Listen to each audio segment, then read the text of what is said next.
Snow fell softly across the ruined courtyard of Winterfell, muting the sounds of men shifting timbers and dragging the carcasses of dead wights toward the pyres.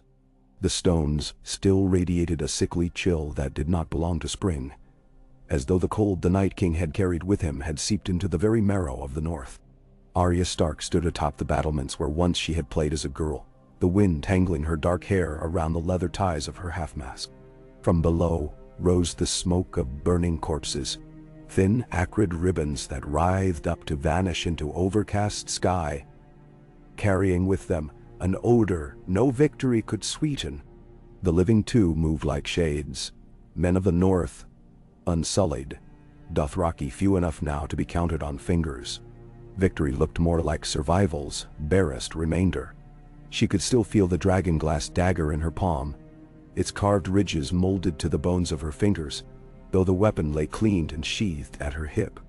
It had pulsed once, only once, with a heartbeat's heat when she had driven it into the Night King's chest, and the memory of that moment lingered as electricity beneath her skin. If she closed her eyes, she could taste the sharp scent of shattered ice, hear the cascading shriek of a legion dying in perfect silence. And with that memory came another, Bran's calm voice in darkness, echoing inside the godswood when the last leaves of the heart tree shook with unnatural wind.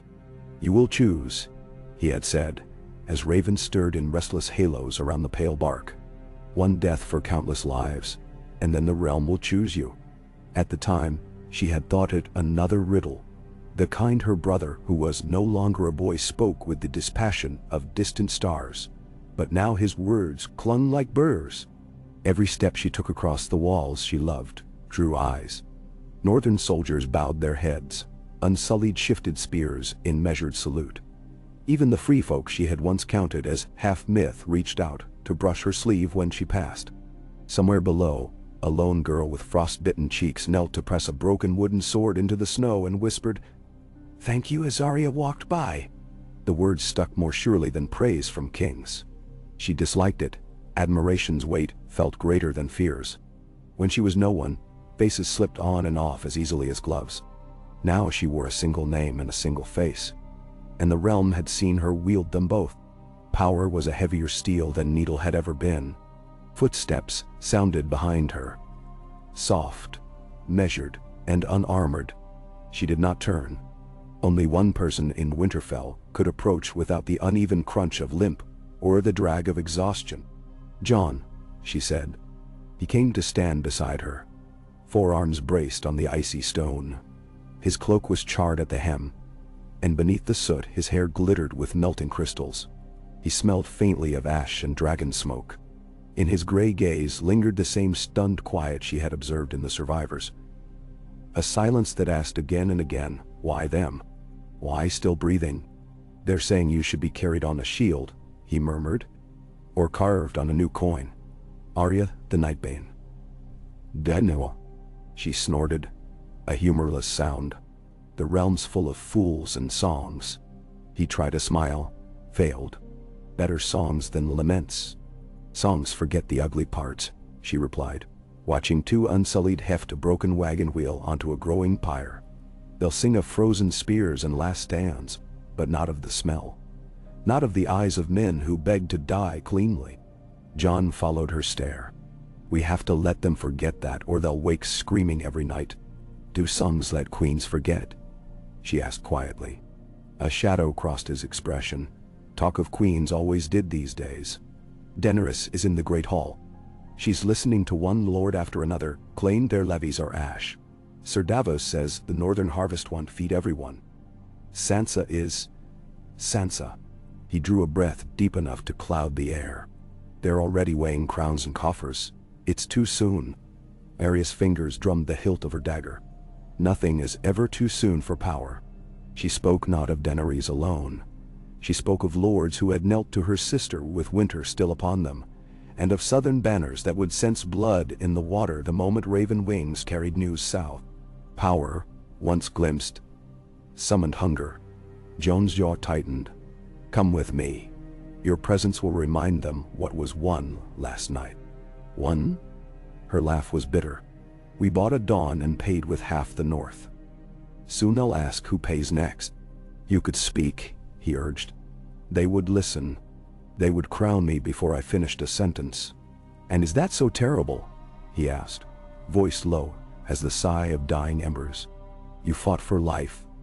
They can trust you more easily than a dragon queen," Arya finished, "or than a bastard raised in the north and born in the south. Jon, I have no wish to sit on any throne. I can't breathe beneath velvet." She turned from the battlement, descended the stair. Jon paced her, boots scuffing stone. Each torch they passed threw a gilded shimmer across the dagger at her waist, and she felt people's gazes follow that shimmer. Inside Winterfell's corridors, warmth returned. Fires burned in braziers newly set, their flames devouring broken furniture and rafters too cracked to mend. The hall beyond thrummed with tension that prickled her scarred skin. Lords of the North clustered in cloaks of bear and direwolf fur. Knights of the Vale with silver moons on their breasts argued with bronze-clad freefolk from beyond the wall. Ser Davos stood midway between them all, voice calm, palms outward, a seaworthy island amid a storm.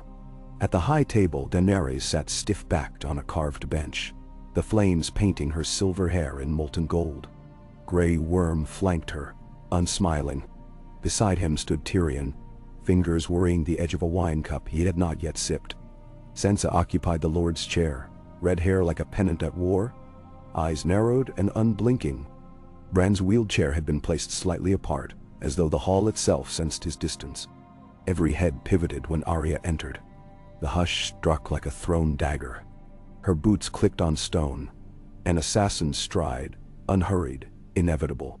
She felt dozens of breaths hitch, felt the shift of weight as men unconsciously bowed. Daenerys rose first, surprising many. "Lady Arya," she said, voice clear. "Pitch to carry without effort. Winterfell honors you, and so do I. The Dragon Throne," she hesitated, corrected. "The Iron Throne owes you its thanks. Without your courage, none of us would have a future to debate." The hall took a collective breath. Arya inclined her head. She did not kneel. "I did what needed doing. And such doing earns reward," Lord Glover called, thumping the butt of his spear. "Name it, girl, and the North will grant it." "The North?" Lady Mormont's cousin Jory voiced sharp disbelief. "The realm owes her. If there's to be talk of reward, the Lords of the Vale stand with the wolf who slew death." A murmur rippled outward, banners and loyalties colliding. Arya saw Sansa lift a hand, quiet as snowfall, and at once the Northmen stilled. The training of years under Winter's lady. Arya felt a flicker of pride for her sister. Sansa's voice cut through the murmurs. "My sister's courage is not in question. But we stand amidst ruin. The dead took our food stores, our men, our hope of planting in time. We must speak of grain, not gold." Tyrion found his words then. "Grain is nothing without ships to ferry it," he said, gaze darting between Sansa and Daenerys. "The Queen's fleet can bring provisions from the Reach." "There's still a Reach," Davos muttered. "And if the Reach still answers to Dragonstone." Grey Worm's hand tightened on his spear. Arya felt the air chill into brittleness. She wanted to leave before it shattered, but Bran's soft voice anchored her in place. "The realm will choose," he murmured. Though he spoke barely above a whisper, every conversation died, drawn to him like leaves to whirlpool. His pale eyes fixed on Arya. Time is a wheel, and wheels seek balance. One weight gone, another rises. She clenched her jaw. She had seen too much to dismiss destiny outright, but she rejected being its puppet. With deliberate slowness, she stepped forward until she stood between Daenerys and her family, at the midpoint of power. Her heartbeat thrummed in her ears like the drumbeat of a march. There is no balance in squabbling over titles, while bodies still smolder outside, she said. Her voice, unaccustomed to halls and courts, nonetheless carried. Feed the living first. Burn the dead. Count what tools remain. When the snows melt, we face armies of men who did not stand with us. Cersei Lannister watches from a chair forged for conquest. That chair is iron, and it cuts all who sit on it. No. She let the words settle, then added, "If you wish a crown for your trouble, keep it polished for whoever survives the next war." Silence again, but this time it breathed. She felt the hall inhale in thought. Then, to her shock, Daenerys bowed her head a fraction. "Wise counsel," the queen acknowledged. "There can be no kingdom of bones." Sansa's eyes flicked to Arya. Gratitude, perhaps, or calculation. Jon's shoulders eased. Even Tyrion seemed to exhale. But the spark had touched tinder. Lords who 2 breaths ago argued over her reward, now argued over logistics. Which houses still possessed seed corn, which rivers were navigable.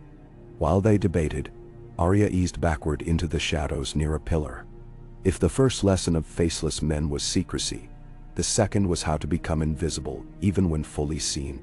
She listened, measuring voices, weighing motive. After an hour, the council dissolved into tasks. She slipped away unseen, taking the back passages until stone gave way to packed earth, and she emerged beneath the heart tree. The god's wood was quiet save for the rustle of ravens. Bran waited, hands folded in his lap. "You think you can step aside," he said before she spoke. "But the realm steps toward you." She sat cross-legged atop roots gnarled like the knuckles of giants. "I told Jon. I told the hall. I want no crown. The North once crowned a Stark who wanted none. When duty called, Eddard wore it. And we know how that ended," she muttered. Bran's gaze drifted skyward, as though reading the future's constellations. 1,000 endings all at once. Some bloodier than others. In most, you do not live long. He paused, head tilting. In some, you live longer. That's comforting. It is truth. But which truth you choose matters. She dug her fingers into the moss-thick root. "Why me?" Sansa knows ruling. Jon has Targaryen blood. Lords would kneel to a name, then question the blood. Sansa's crown stays in the North no matter how far it travels. Jon carries fire, and fire breeds fear. You, his voice turned almost gentle, you stand where lines blur. Dire wolf, and faceless. Noble and no one. Killer of death itself. A raven fluttered down, cawed once, and took to a higher perch. Arya watched it go. "I killed for love of family," she whispered. "Not for crowns. Crowns are forged of such fires." She rose, suddenly restless. "If the realm chooses, let it choose after the fighting's done. If Cersei marches, she'll paint every road in northern blood. We need alliances, not coronations." Bran's mouth curved, the ghost of a smile or perhaps wind stirring branches. "Alliances begin with names. They will ask yours. Then they can call me Arya Stark of Winterfell. Nothing more." "No." She left the god's wood with his gaze on her back, feeling as though threads unseen coiled from his chair around her wrists. Destiny, she thought, was another name for chains. 2 days passed in work. Dawn found Arya beside trenches, wrist deep in wet soil, helping plant the last sacks of taters scavenged from burned stores. She ate standing with the common soldiers. Hard brown bread dipped in broth brewed from boiled bones. She mended cloaks, butchered carcasses, honed spears whose points had dulled against ice. She refused the chamber Sansa ordered prepared, sleeping instead in the crypt where her father's statue watched in silent approval. Needle lay across her lap each night, comfort soared against ghosts. The realm, though distant, pressed in. Ravens came from White Harbor. Lord Manderley promised ships laden with saltfish and hardtack, but wanted safe passage south for merchants when ice melted. Letters reached them from the Eyrie, the Vale offering excess grain, in exchange for rights to mine northern silver deposits discovered near the Frostfang foothills. From Deepwood Motte, a missive sealed in green wax arrived. Lady Glover's swearing fealty anew provided her sons knighthoods, be recognized at King's Landing once the war concluded. Every parchment bore the same refrain. They wrote to Arya Stark, not to Sansa, not to Jon, and never to the Dragon Queen. At first Arya sent them to Sansa, pleading ignorance of tariffs and portage fees. But more ravens came, and lords began addressing her as "my lady," despite her signed corrections. She answered some with curt acknowledgments, others she ignored. Still they came, as inevitable as dawn. On the fourth dawn, A new rider arrived.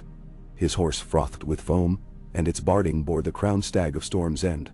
The man dismounted, limped straight to the great hall where Arya knelt over a map, marking grain caches with charcoal. "My Lady Stark," he croaked before collapsing. Arya and Davos hauled him to a bench. Sansa sent for maesters. When the rider regained speech, his tidings struck like a mace.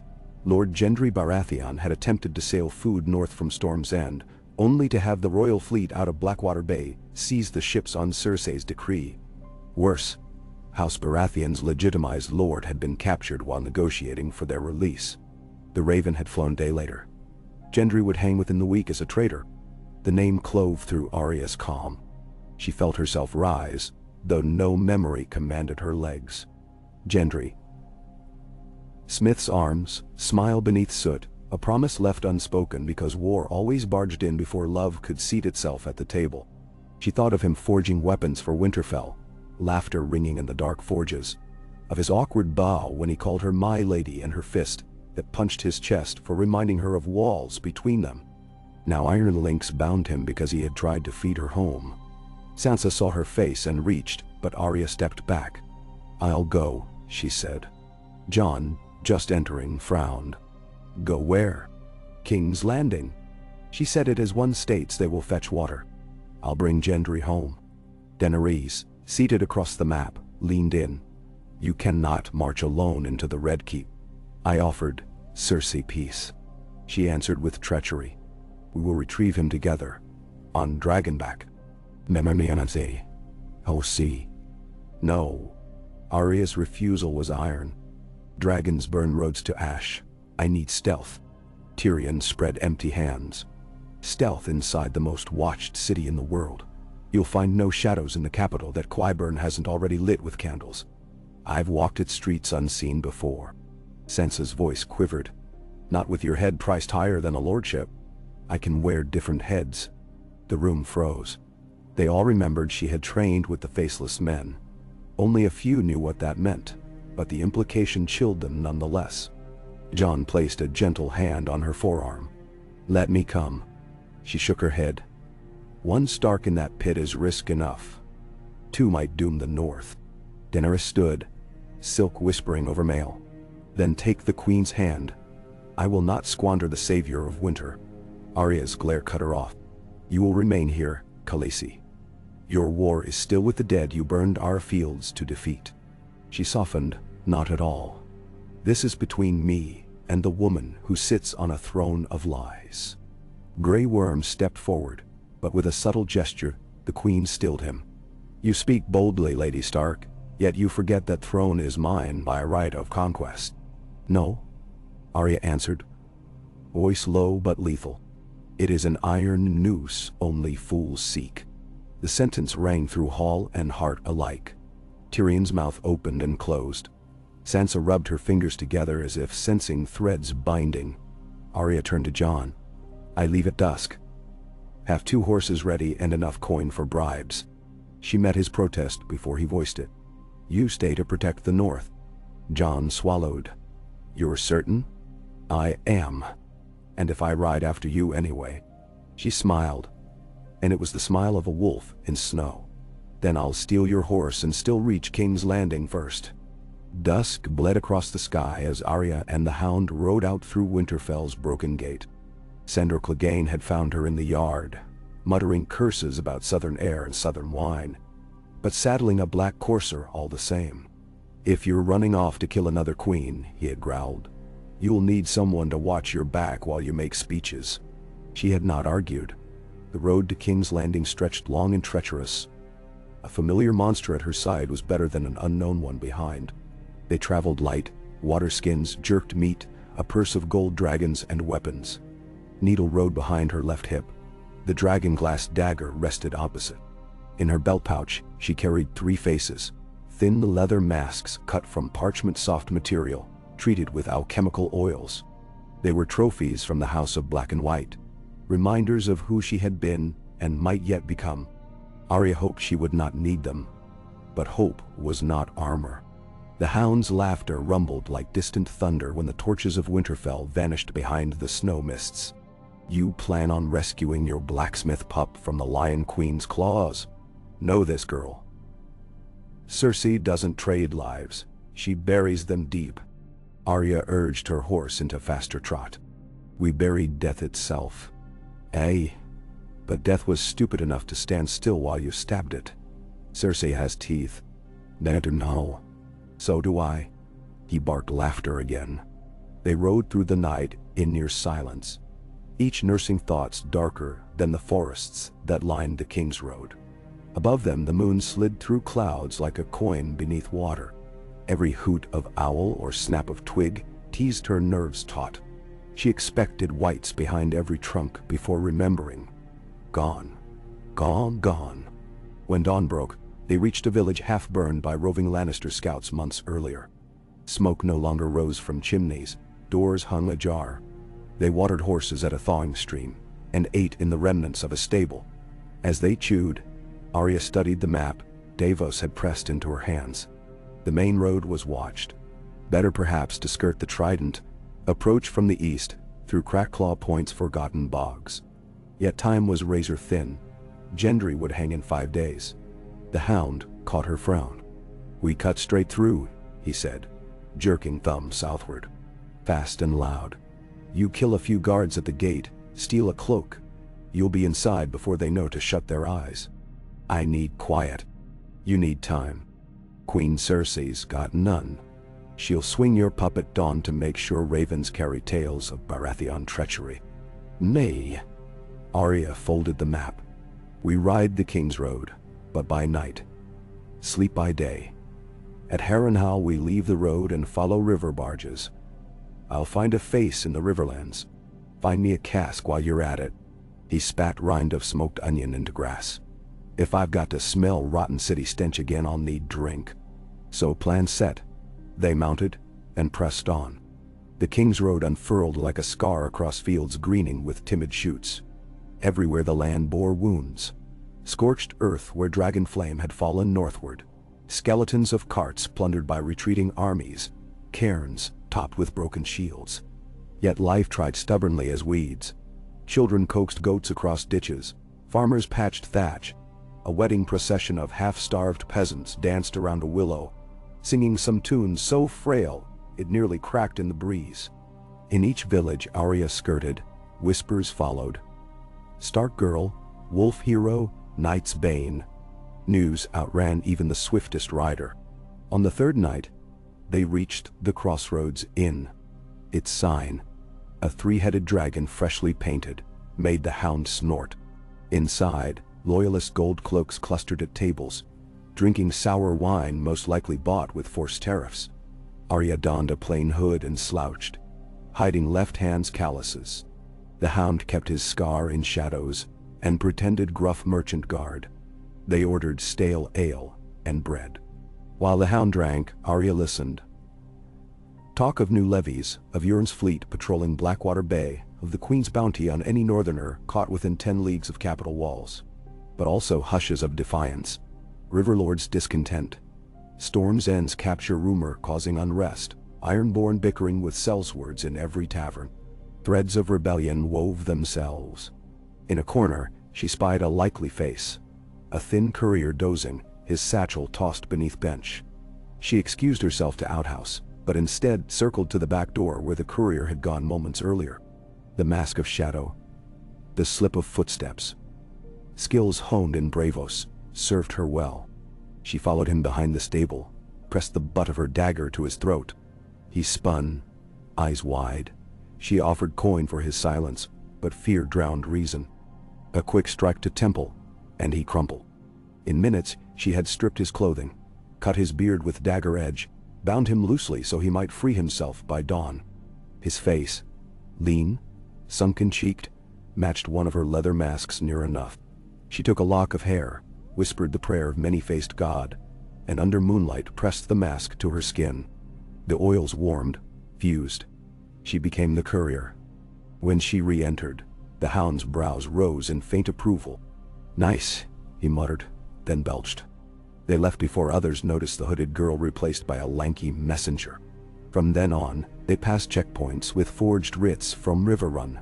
her new face a passport into Cersei's realm. Each league south the air warmed. The scars of war gave way to fields sown early by small folk clinging to normalcy. Yet, Lannister banners flew from every tower, gold lions roaring defiance against spring sky. Where lions prowled, so did Qyburn's little birds, urchins with daggers hidden in fruit baskets, eyes sharp as any sellswords. Arya avoided them, but some gazes lingered too long for comfort. At dusk on the 5th day, the Red Keep's silhouette loomed. A spike-crowned monster atop the city's teeming belly. Smoke from 1,000 cook fires smudged the horizon, while sails of Euron's silenced dwarf dockside cranes. Bells tolled vespers, each clang a reminder of the hour counting down to Gendry's execution. They made camp in the ruins of a burned sept 2 miles north, horses tied beneath arches blackened by wildfire residue. Arya removed the mask, face aching from its meld. The Hound built a small fire, hidden by fallen stones.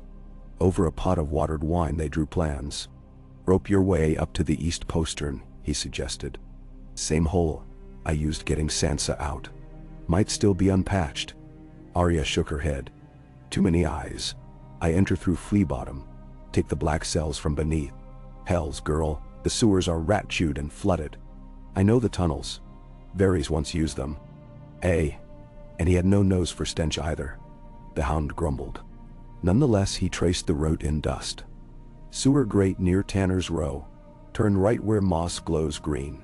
Ascend ladder into catacomb behind sept of Baelor's twin crypt. From there a forgotten stair climbed to the cells beneath the Tower of the Hand.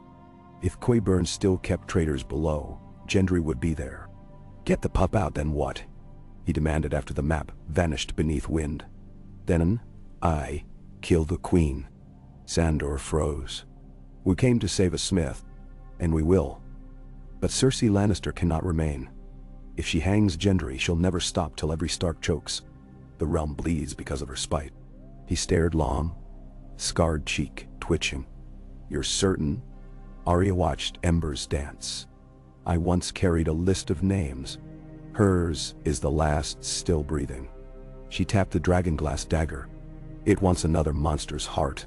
Not dragonglass for her," he corrected. "Iron. Something slow." Yet despite the jest, he understood. He nodded. "I'll create noise at the gatehouse. A blaze maybe. Guards will swarm me. Try not to die. Always my intention." They shared a brittle grin. Then Arya lay back on cold stone, eyes on scattered stars, the breathing of a city at war with itself, humming like distant surf. Tomorrow paths would split. Rescue or doom, blood or throne. Sleep skittered just beyond reach. She counted heartbeats, thought of Gendry's smile, of Bran's prophecies, of Jon's quiet anguish, of Sansa's measured strength. She thought, too, of Daenerys and her dragons caged within shattered dreams, and wondered whether fire might rise north before she returned. As first light threaded through broken stained glass, Arya rose. She donned the courier's face again, and hoisted a satchel now filled with lockpicks and powdered nightshade. The Hound clasped her shoulder once, not farewell, but solid acknowledgement of shared hunt. Then he swung onto his horse, riding toward the main gate where his chaos would bloom. Arya watched him go. When road dust swallowed his silhouette, she turned southward, feet whispering against dew-damp grass. Ahead, King's Landing sprawled like a beast so immense it swallowed rivers and roads alike.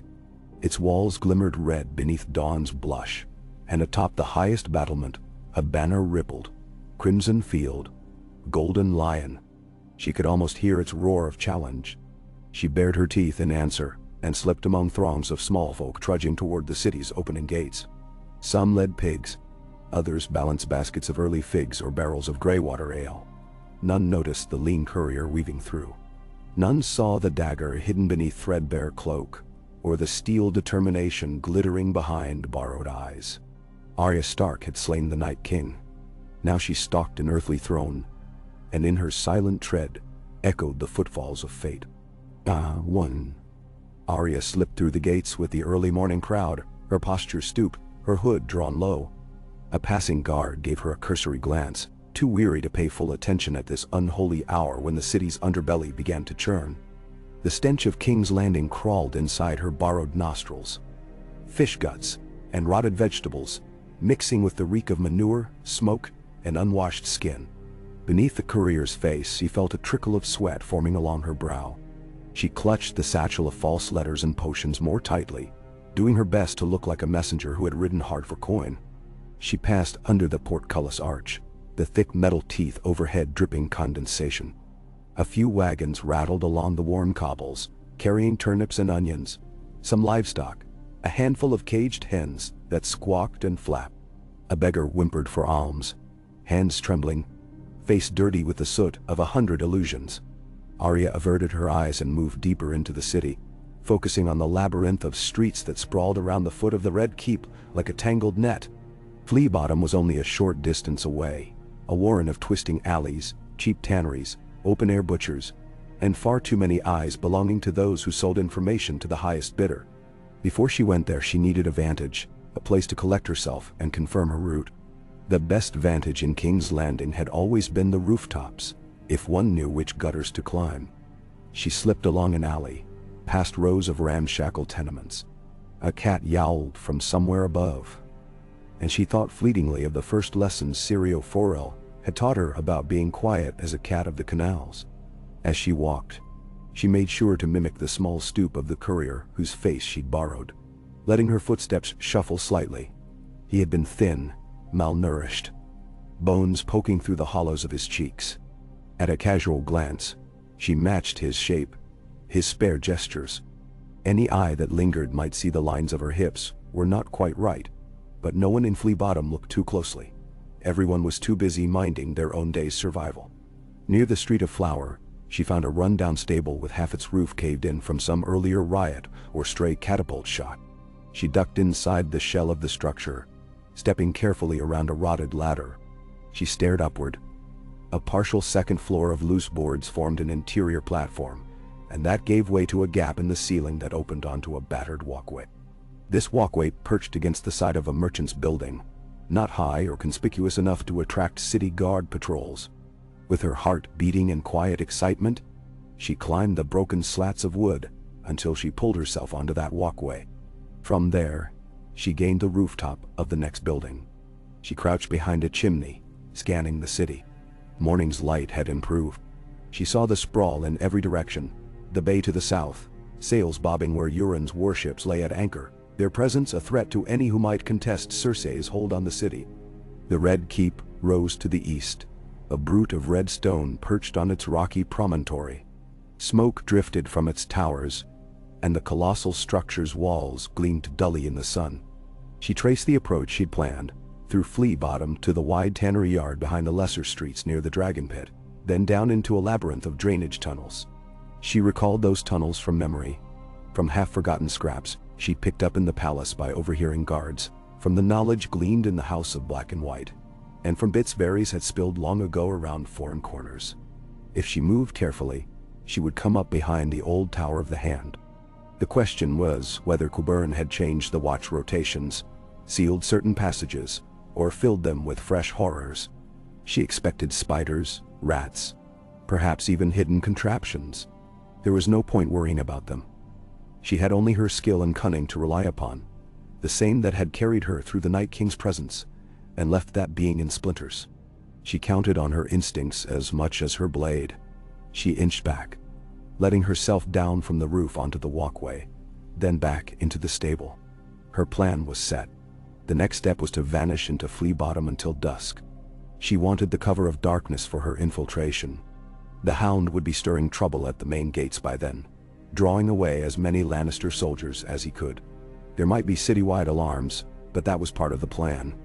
In chaos, cracks appeared in the well-laid patterns of a vigilant watch, and she would slip through those cracks as easily as water. By the time she reached Flea Bottom's main street, if one could call that cramped, twisted thoroughfare a street, vendors were already hawking greasy pastries, bowls of brown stew, rancid lumps of goose or pigeon. She walked with the same stooped posture, ignoring the catcalls of a few rough men who loitered on a corner. At a smithy stall, she paused to watch the old blacksmith hammer out nails and horseshoes. She couldn't help but think of Gendry's arms, the surety of every strike he'd made in Winterfell's forges, and the memory sent a sharp ache through her chest. This rescue was personal. In a way, it felt more intimate than her slaying the Night King. That had been about protecting the living, about preserving her home. This was about repaying a man's faith in her, about rectifying an injustice. She realized how deeply it mattered that she succeed. She wove along the edges of Flea Bottom until she came upon a small, run-down tavern. Its sign was impossible to read, so caked in grime that any name had long since dissolved, but a battered door swung open and shut in the breeze. From inside wafted the smell of stale beer and stewed cabbage. She slipped in, found a corner table near a post that might once have supported the roof overhead, and tried to look inconspicuous.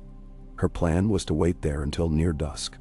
She ordered a bowl of watery porridge and pretended to eat with a wooden spoon. She kept her eyes on the other patrons, two men in off-duty City Watch uniforms, sipping from large tankards. A pair of older women, arguing over the cost of washing clothes for Lannister soldiers. A young pickpocket with scars on his face who had probably already singled out a mark for the day. Hour by hour, the tavern filled, then emptied, then filled again. She dozed briefly, head resting on her folded arms, ready at any moment to spring up if trouble found her. Once or twice, a man or woman stumbled close, drunk or simply curious, but she made a low grunt and waved them off, pointing to her satchel as though she carried messages of importance and had no time for conversation. The ruse worked. The hours dragged on, and the sun began its descent, the light on the dirty windows shifting from near white to orange. When the smell of roasting pig drifted in from a nearby stall, she knew dusk was close.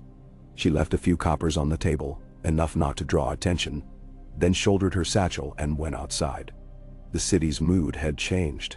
Though the air was still, Arya caught the sense of something stirring, some rumor or disturbance. A cluster of men ran by, wearing red and gold Lannister cloaks, and she heard one of them say that the northern savage had challenged half the city guard at the gate. She almost smiled. The Hound was doing his part. With so many soldiers pulled away to contain him, the Red Keep might be stretched thinner. She merged with a crowd pushing toward the southern side of Flea Bottom, and then broke off into a narrow side alley. The stench of rotting fish guts clogged her nostrils, and she tried to breathe shallowly through her mouth as she headed toward a wide stone building that had once housed a modest weaving workshop. The place had burned down years ago. Half the building was rubble. She circled around to the back, stepping over broken timbers until she came upon the remains of a courtyard and a half-collapsed well. This was the place she sought. A drain lay hidden behind the well's rubble. She crouched, prying at a mossy grate. Her palm slipped on slime, but eventually she found the catch. With a faint screech of metal, it loosened. She squeezed inside. A cold trickle of water ran beneath her feet, too shallow to soak her to the knees, but enough to make her steps uncertain. The smell was unbelievably vile. Mud, rotted refuse, and filth of every order. She forced down a gag, reminding herself she'd crawled through worse in her travels. The walls pressed close, forming a tunnel just tall enough that she could hunchedly walk. Darkness enveloped her, and she slid a hand beneath the courier's tunic to retrieve a small flint and steel from her belt.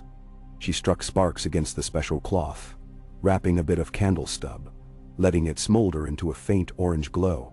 Around her, the tunnel curved away into blackness, with rivulets of scummy liquid dripping from cracks overhead. She set one foot before the other, always mindful of the slick ground. One slip, and she might break an ankle or tumble into a hidden sluice. Rats squeaked. Some scuttled away, others stared with beady eyes. She muttered a curse under her breath. If Qyburn had placed traps here, tripwires, cages, or anything monstrous, she must be ready. She advanced slowly, pausing every few paces to listen, the candle flame revealing lumps of waste bobbing in the water. Nothing moved but rats. She recalled from her gleaned knowledge that there would be 3 main forks. The first turned left, leading to a deeper tunnel that discharged into the Blackwater Rush. She needed the middle fork. Then, after some distance, she'd pass a shattered section of stone that she'd read was collapsed years ago during renovations. Beyond that, A rung ladder rose to an old storeroom beneath the Tower of the Hand. The plan was to find Gendry in the black cells deeper in the dungeons. If the storeroom proved sealed, she'd improvise. She found the forks by the faint scrawls carved into the tunnel walls, shaped graffiti left by sewer workers. She took the middle path. The water ran deeper here, splashing her thighs. She grimaced but pressed on, whispering thanks that the forging leathers beneath the courier's cloak were tough enough to keep out the worst. Soon, she spotted the broken stone that formed a half-fallen barrier, and she scrambled over it, the candle flame dipping precariously. Once on the other side, she took a moment to breathe. The candle revealed a small, open space. Up above, a circular hole let in a thread of fresh air. She saw iron rungs on one side, though many were missing or bent. She stuffed the candle stub into her satchel, took a deep breath, and gripped the bottom rung. Rust flaked at her touch, and it squealed as she applied her weight. She climbed carefully, ignoring how her soaked boots threatened to slip. Inch by inch, she ascended until she reached the hole. It had once been sealed with a wooden hatch, but that hatch looked rotted from moisture. She tested it gently, and it crumbled inwards with barely a shove. She hauled herself into a dark chamber lit by a single flickering torch in a bracket. Immediately, she froze in place, scanning the gloom for guards. The chamber was cramped, with rows of wooden crates stacked against the walls. A large barrel lay overturned in one corner, and the floor was strewn with straw. She heard no sound but the faint drip of water and the beating of her own heart. She eased up, dusting off her cloak. The flickering torch revealed a door in the far wall. She approached, pressing an ear to it. Silence. She tried the latch, found it unlocked. Carefully, she cracked the door open. Corridor, dim and cold, ran left and right. Torches in iron brackets glowed at intervals, but the place felt deserted, as though no one had passed through in quite some time. The air smelled stale, with a faint undertone of mold. She slipped out, shutting the door gently behind her. She tried to orient herself. If her memory served, the Tower of the Hand was largely abandoned after Cersei had destroyed much of it, to rid the place of Tyrion's former presence. The black cells should be along the lower level beneath the main keep, somewhere east, if the architecture hadn't changed drastically. She went left, footsteps silent on the cold stone. The corridor eventually led to a stair winding downward. At the base of that stair, she expected to find branching corridors that might lead to the main dungeons. She had to be mindful that the black cells were not just a single corridor of barred doors. They were a labyrinth of hidden cells often used by the Targaryens, then by the Baratheons, and now by the Lannisters. Qyburn might have done unspeakable experiments there, which gave her a cold feeling in the pit of her stomach. But Gendry had to be somewhere in those depths. She refused to consider that Cersei had already had him killed in secret, that the messenger's arrival was too late. If that were true, all bets were off. Arya would kill Cersei for that alone. But she pushed the thought aside. She needed to focus. She reached the foot of the stair. In the flickering torchlight, a shadow fell across the last step. She tensed, pressing herself against the damp stones. The shadow passed. A guard in black mail carrying a short spear, walking a slow circuit around a corridor that branched to the left. Arya edged forward, glimpsing him from behind. He wore no house sigil, just plain black mail, possibly one of Qyburn's men. Her first instinct was to kill him quietly, but that might prompt searches if his body were found too soon. Better to lure him away. She sheathed her dagger, then reached for a pebble on the stair. With a delicate toss, she sent the pebble skittering along the floor behind him. He spun, spear raised, then advanced in that direction, muttering about rats. While he stepped away from the corridor's junction, Arya slipped into the corridor on the right. She found herself in gloom once more. Two closed doors lined the walls, each heavy with iron banding. She checked them swiftly. One door was locked. Peering through a small slot revealed only a store of rotted provisions. The second door led to what appeared to be a dead-end closet. She cursed under her breath, moving on. She saw no other immediate route and double-backed. The guard was returning to his post. She needed to slip by him. She crouched near a pillar, heart thumping. If he spotted her, he'd raise the alarm. She reached into her satchel for a pinch of nightshade powder, something she could blow into his face if he came too close. But fortune favored her. He paused at the corridor's intersection, turned on his heel, and went back the way he'd come. Arya flitted from shadow to shadow, crossing behind him. The corridor there curved downward. Perfect. She followed its slope, letting the torchlit gloom lead her. Soon, she heard faint moaning. She paused, pressing an ear to the cold stone. A man's voice, muffled, rumbled with sobs. She moved forward, breath shallow. At the corridor's end, she saw a row of cell doors. Here, the stonework seemed older, as though it predated the reign of the Targaryens. Moss clung to the mortar. The locks looked new, however, heavy iron hammered in fresh shape. A single guard dozed at a small table, a flickering lantern by his elbow. He was older, chainmail sagging around his thick shoulders, sword resting within arm's reach. A ring of keys dangled from his belt. Arya inched closer, scanning the cells for any clue. She saw no occupant behind the first door's bars. The second and third were too dark to see. She'd have to get the keys, or kill him and find them on his body. Either way, she needed caution. If he made a noise, it could alert half the keep. She sank into a stance, thinking of the water dance, letting her movement become a glide. She approached from behind. The guard let out a soft snore. In one fluid motion, she reached around, clamped a hand over his mouth, and pressed the tip of her dagger to the side of his neck. His eyes flew open, wild. She whispered, "If you struggle, you die." He froze. She gently eased her hand away from his mouth, pressing the dagger more insistently to his jugular. The man called Gendry. "Where is he?" The guard blinked sweat out of his eyes. "Who?" he stammered. "Gendry. Baratheon bastard. Brought here days ago." "Which cell?" He gave a stiff shake of his head. Not on this level. He's in the deeper cells, where Qyburn keeps the special prisoners."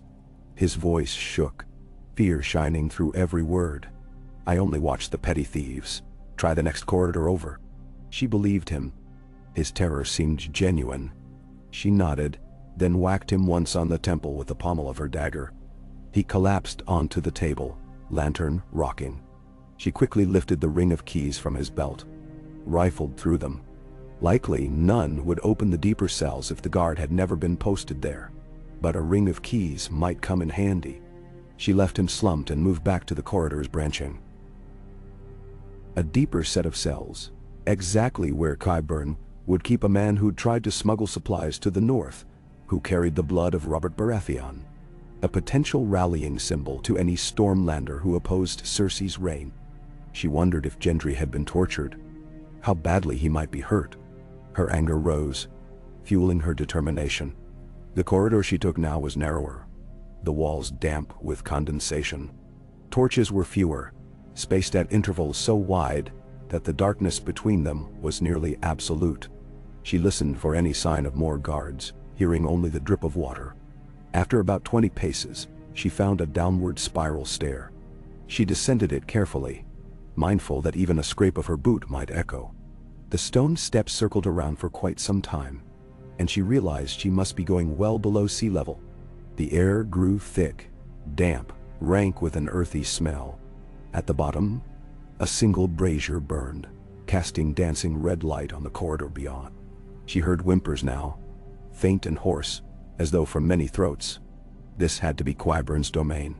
She set her jaw, stepped forward. On either side of the corridor, heavy iron doors stood. Some had small slits at eye level. Some seemed sealed entirely. She heard rustling behind some, rasping coughs behind others. At the far end stood a larger door, thicker, reinforced with crossbars. She guessed that door might lead to wherever Qyburn performed his darkest works. A pair of guards in black mail stood in front of it, each armed with a halberd. They looked wide awake, talking in low voices. She slunk back into the shadows behind a partial arch in the stone, considering her next move. Taking them both by surprise was possible, but if either one shouted, she needed a distraction. She rummaged silently in her satchel, extracting a small clay bottle filled with an oily substance. She'd planned to use it to start a fire as part of an emergency exit. Instead, she moved along the side of the corridor, creeping behind the line of cells until she was nearly parallel with the guards. Then, using the darkness as her ally, she flung the clay bottle down the corridor behind them, so it shattered near the brazier. The sudden explosion of flame whooshed up the side of the wall, lighting the straw in a small storage area. The guards spun to see the fire roar, smoke curling thickly in seconds. They rushed away from the door to stomp it out, halberds clattering as they tried to beat the flames back. Arya used that moment to slip behind them, pressing against the very wall. Their attention locked on the fast-spreading flames. She moved to the big door, tested the latch. Locked, as expected. She tried the ring of keys. The first key failed to turn. The second also. Sweat trickled down her neck. Smoke burned her eyes. She tried a third key.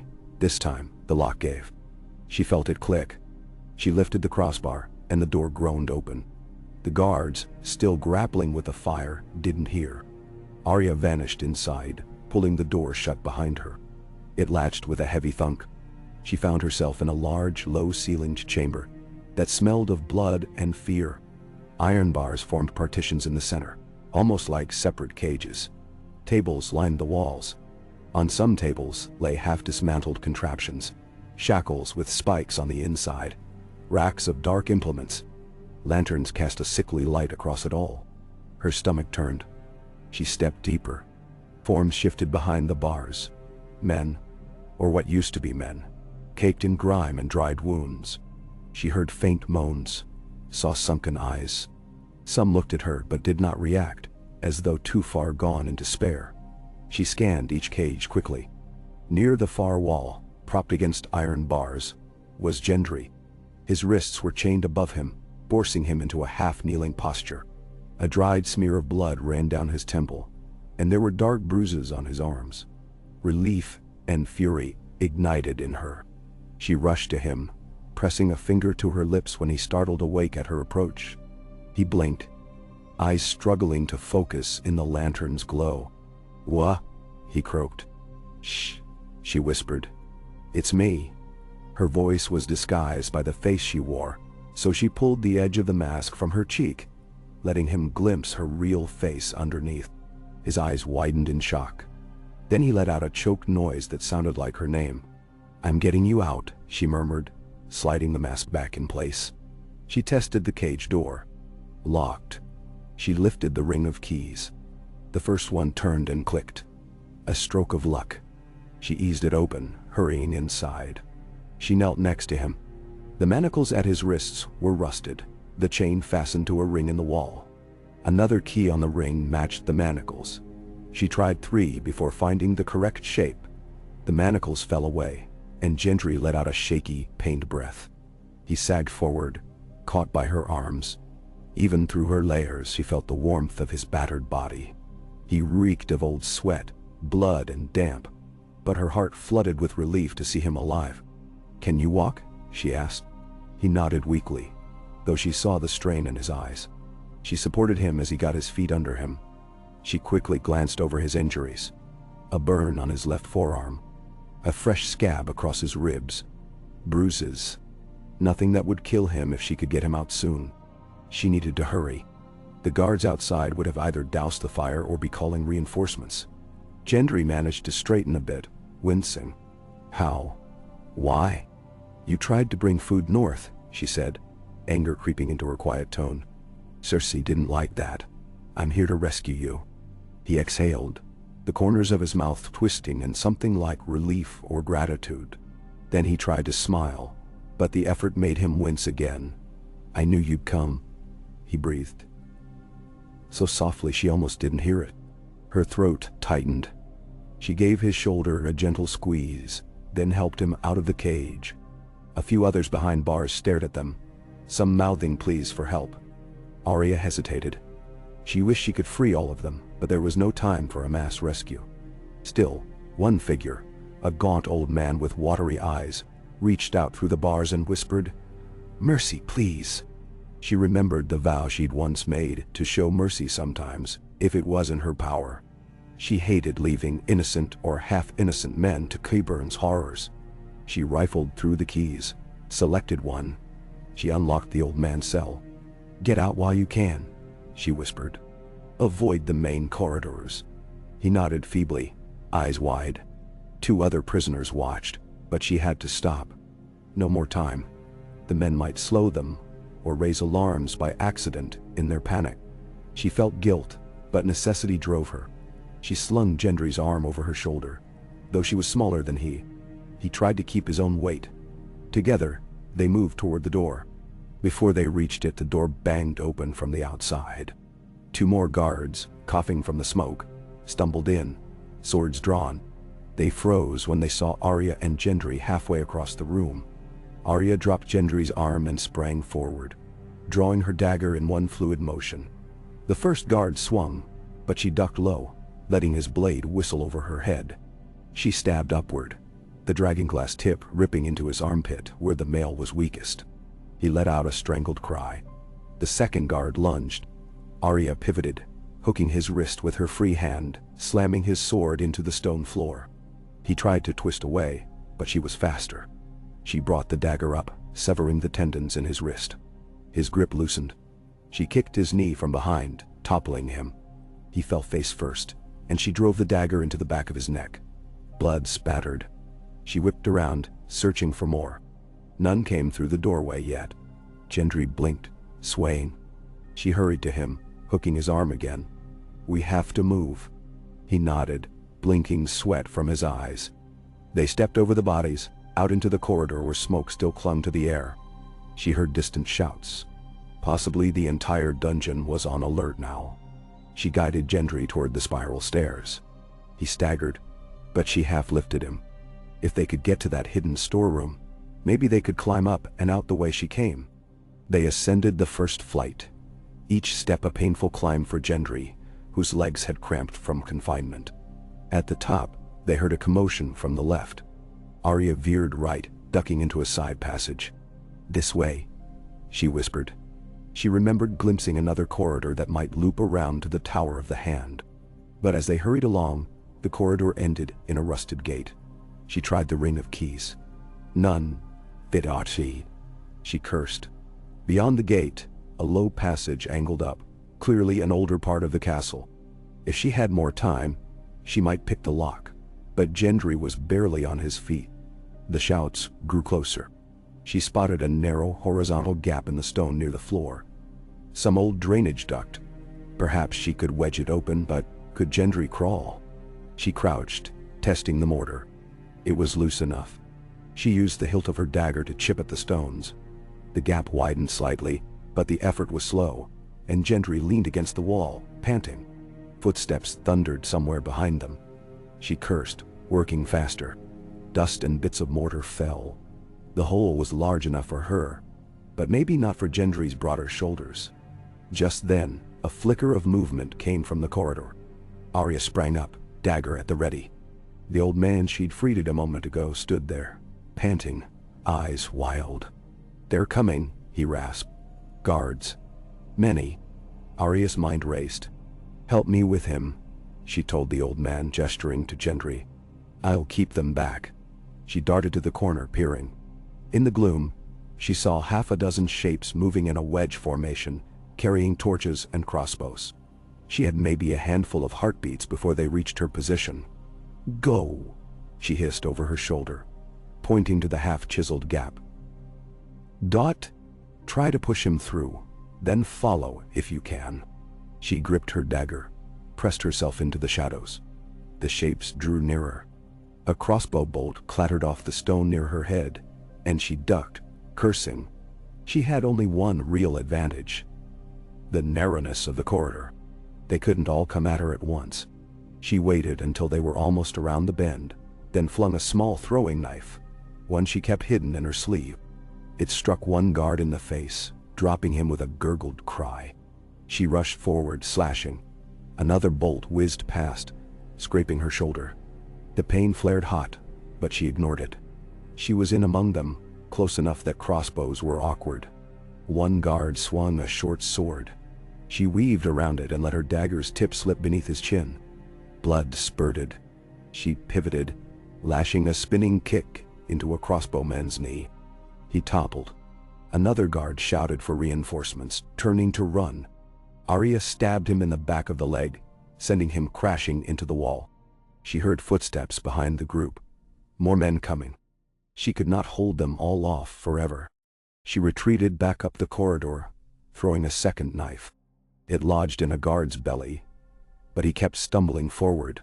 They were close now, torches illuminating the dust swirling around her. She risked a glance back at Gendry and the old man. To her relief, Gendry's shoulders had cleared the gap, and the old man was shoving him from behind. Gendry struggled, half crawling, half being pushed. The hole was nearly big enough. Arya feinted a lunge toward the nearest guard, forcing him to step back. She then turned and sprinted to the gap. The old man was next, pulling himself through, bones popping. She crouched, tugging at the edge of the broken mortar to widen it a bit more. The guards were mere steps away now, brandishing weapons. One lunged. She felt metal slice across her forearm, splitting the courier's sleeve and biting flesh. She hissed in pain, scrambled, and hurled herself headfirst into the gap. Stone scraped her ribs and hips as she forced her way through, and someone grabbed at her ankle, yanking. She kicked back viciously, connecting with a face or a wrist. She wasn't sure. The hand let go. She slithered forward. Crossbow bolts smacked into the stone behind her. Torchlight flickered through the opening as one guard thrust the torch, trying to see them. She kicked the stray rocks behind her, causing them to tumble and partially block the hole. One final bolt zipped in, missing her by inches. Then she was through, landing hard on the other side. Gendry lay panting on a slope of rubble. The old man crouched next to him, eyes wild. She jerked her head in a sign for them to move. They scrambled forward, the slope leading into a cramped corridor that smelled of stale earth and mildew. She heard the guards cursing behind them, pounding on the stones. They might try to break through, but the gap was small, and they would lose time doing so. Arya let out a shaky breath. She used a tattered scrap of cloth to stanch the cut on her forearm. She looked at Gendry. "We have to keep going. Find another way up," she whispered. He nodded, though his face was pale with pain. The old man just stared, a near lunatic gleam in his eyes, yet also a desperate determination to live. They crawled onward, the corridor slanting upwards. Darkness pressed around them, but Arya still had her flint and candle. She struck a spark, letting the candle's feeble glow guide them. The passage twisted, angled left, rose in steps carved from the bedrock. Each new landing ended in a door or a grate. Some were locked or sealed by collapse. Slowly the air grew drier. Arya guessed they were climbing toward an upper level of the keep, perhaps near the old Targaryen crypts. Behind them, she heard occasional distant shouts echoing. The guards hadn't given up, but it was clear they'd lost track of her route. At the top of a final flight of uneven stairs, they found an iron door. Arya tested it. Locked, of course. She pulled out the ring of keys again, tried several with no success. She growled softly in frustration, then tried pressing her shoulder against the door. It barely budged. She reached down, took a pick from her belt pouch. She inserted it into the lock, carefully feeling for the tumblers. Her training with the Faceless Men had included a bit of lockpicking. This lock was old, heavy, but not well maintained. She coaxed the pick with gentle turns. Moments later, there was a faint click. She exhaled, tested the latch, and the door swung inward. They found themselves behind a tapestry, thick with dust. She pushed it aside gingerly, peering out. They were in a side hall of the Red Keep, higher up than she'd anticipated. A window at the far end of the corridor showed moonlight, meaning they'd been in the depths far longer than she realized. They must have surfaced near midnight. She saw no immediate sign of guards. She helped Gendry through the tapestry. The old man followed, blinking in confusion. She considered leaving him behind, but something told her that might cause trouble. She also couldn't guarantee he wouldn't cry out or do something foolish if she abandoned him. For now, he remained quiet, as if in awe of the notion they were truly out of the depths. She looked around. The corridor's walls were hung with ancient Lannister banners. The one nearest her displayed a golden lion with rubies for eyes. The castle was deathly silent at this hour. Perhaps everyone was still preoccupied with the events at the main gates, or with the hunts in the dungeons. She set her jaw. She needed to get Gendry out. Yet the pull of her vow to kill Cersei tugged at her mind. She could attempt it now, while half the garrison was distracted. But Gendry was in no condition to fight his way through the city if she left him. Nor could she trust the old man to keep him safe. She closed her eyes a moment, grappling with the choice. Bran's words echoed in her memory. The realm steps toward you. She couldn't forget that as long as Cersei lived, Gendry's life would remain in peril. This rescue would be for nothing. The old impulse to cross another name off her list burned in her veins.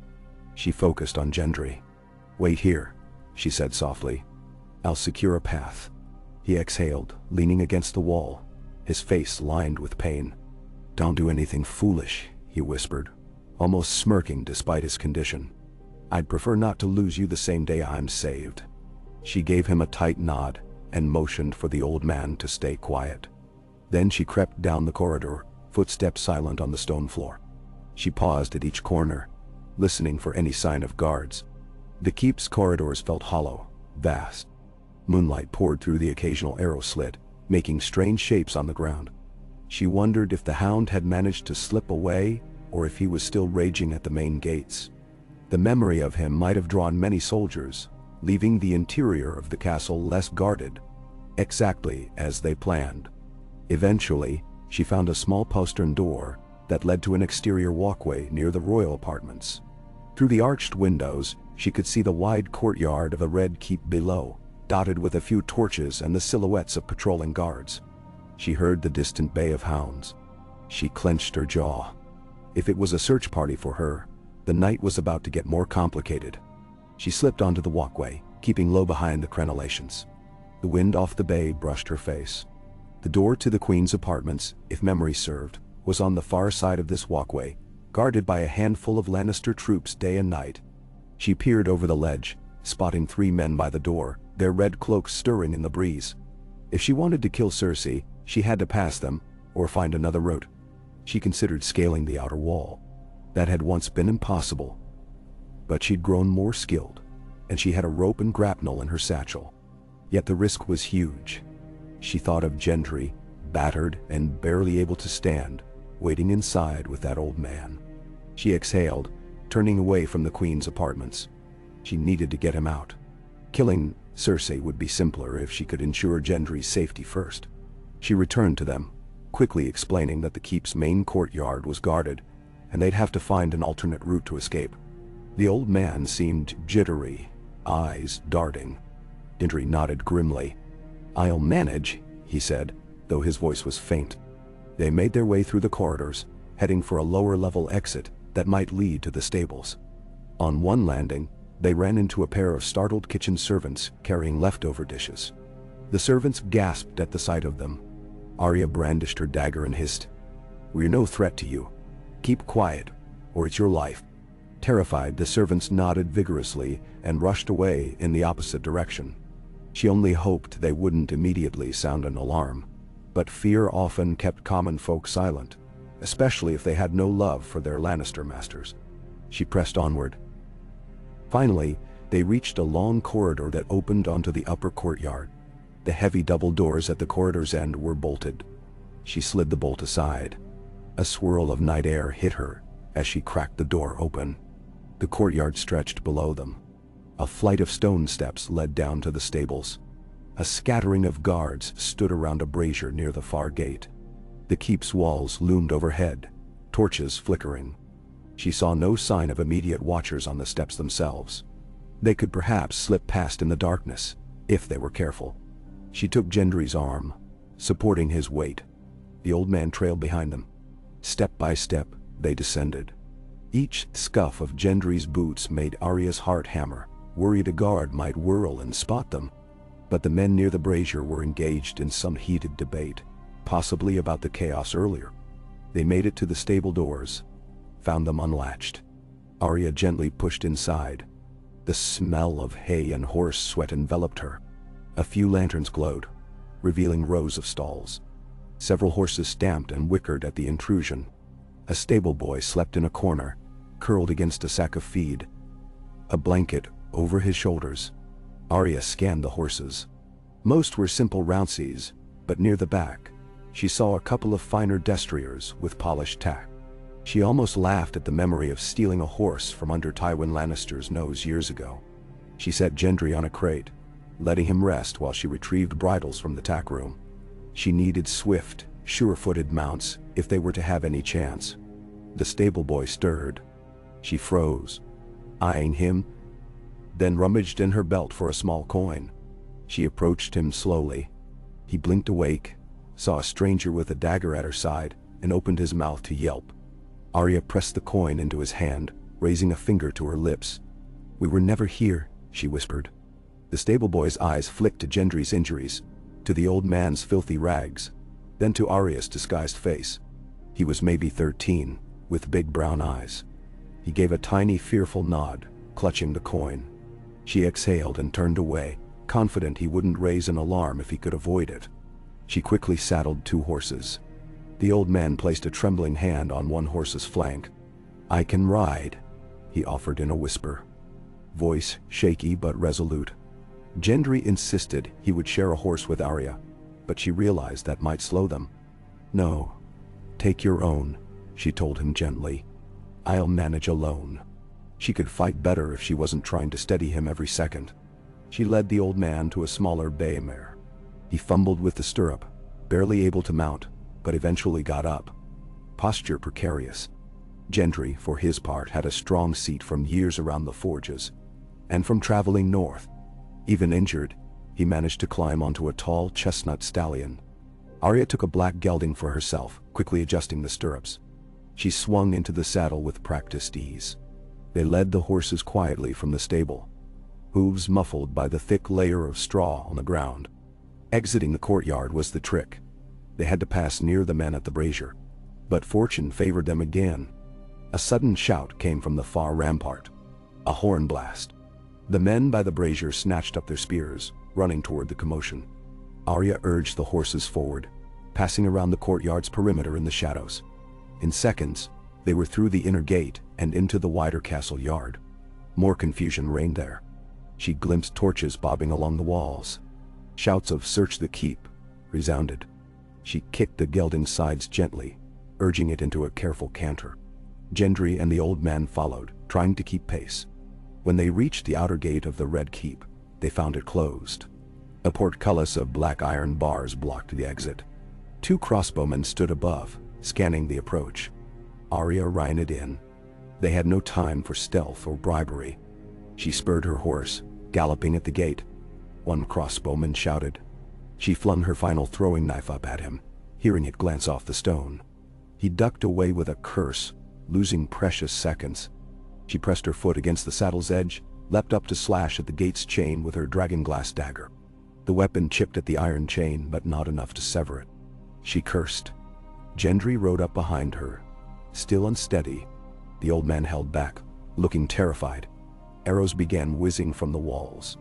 One sliced across the air near Gendry's shoulder. Another thumped into a post. Arya realized she needed a faster plan. She leapt down from her horse. The portcullis mechanism was locked behind a door in the gatehouse. If she could break inside and spin the winch, they could raise the portcullis. "Cover me," she shouted to Gendry and the old man. They hardly had the means to do so, but it was all they had. She sprinted to the small side door. It was barred, but she slammed her shoulder into it, ignoring the shriek of her wounded forearm. The door gave slightly. She kicked it again and again. Finally, the bar cracked.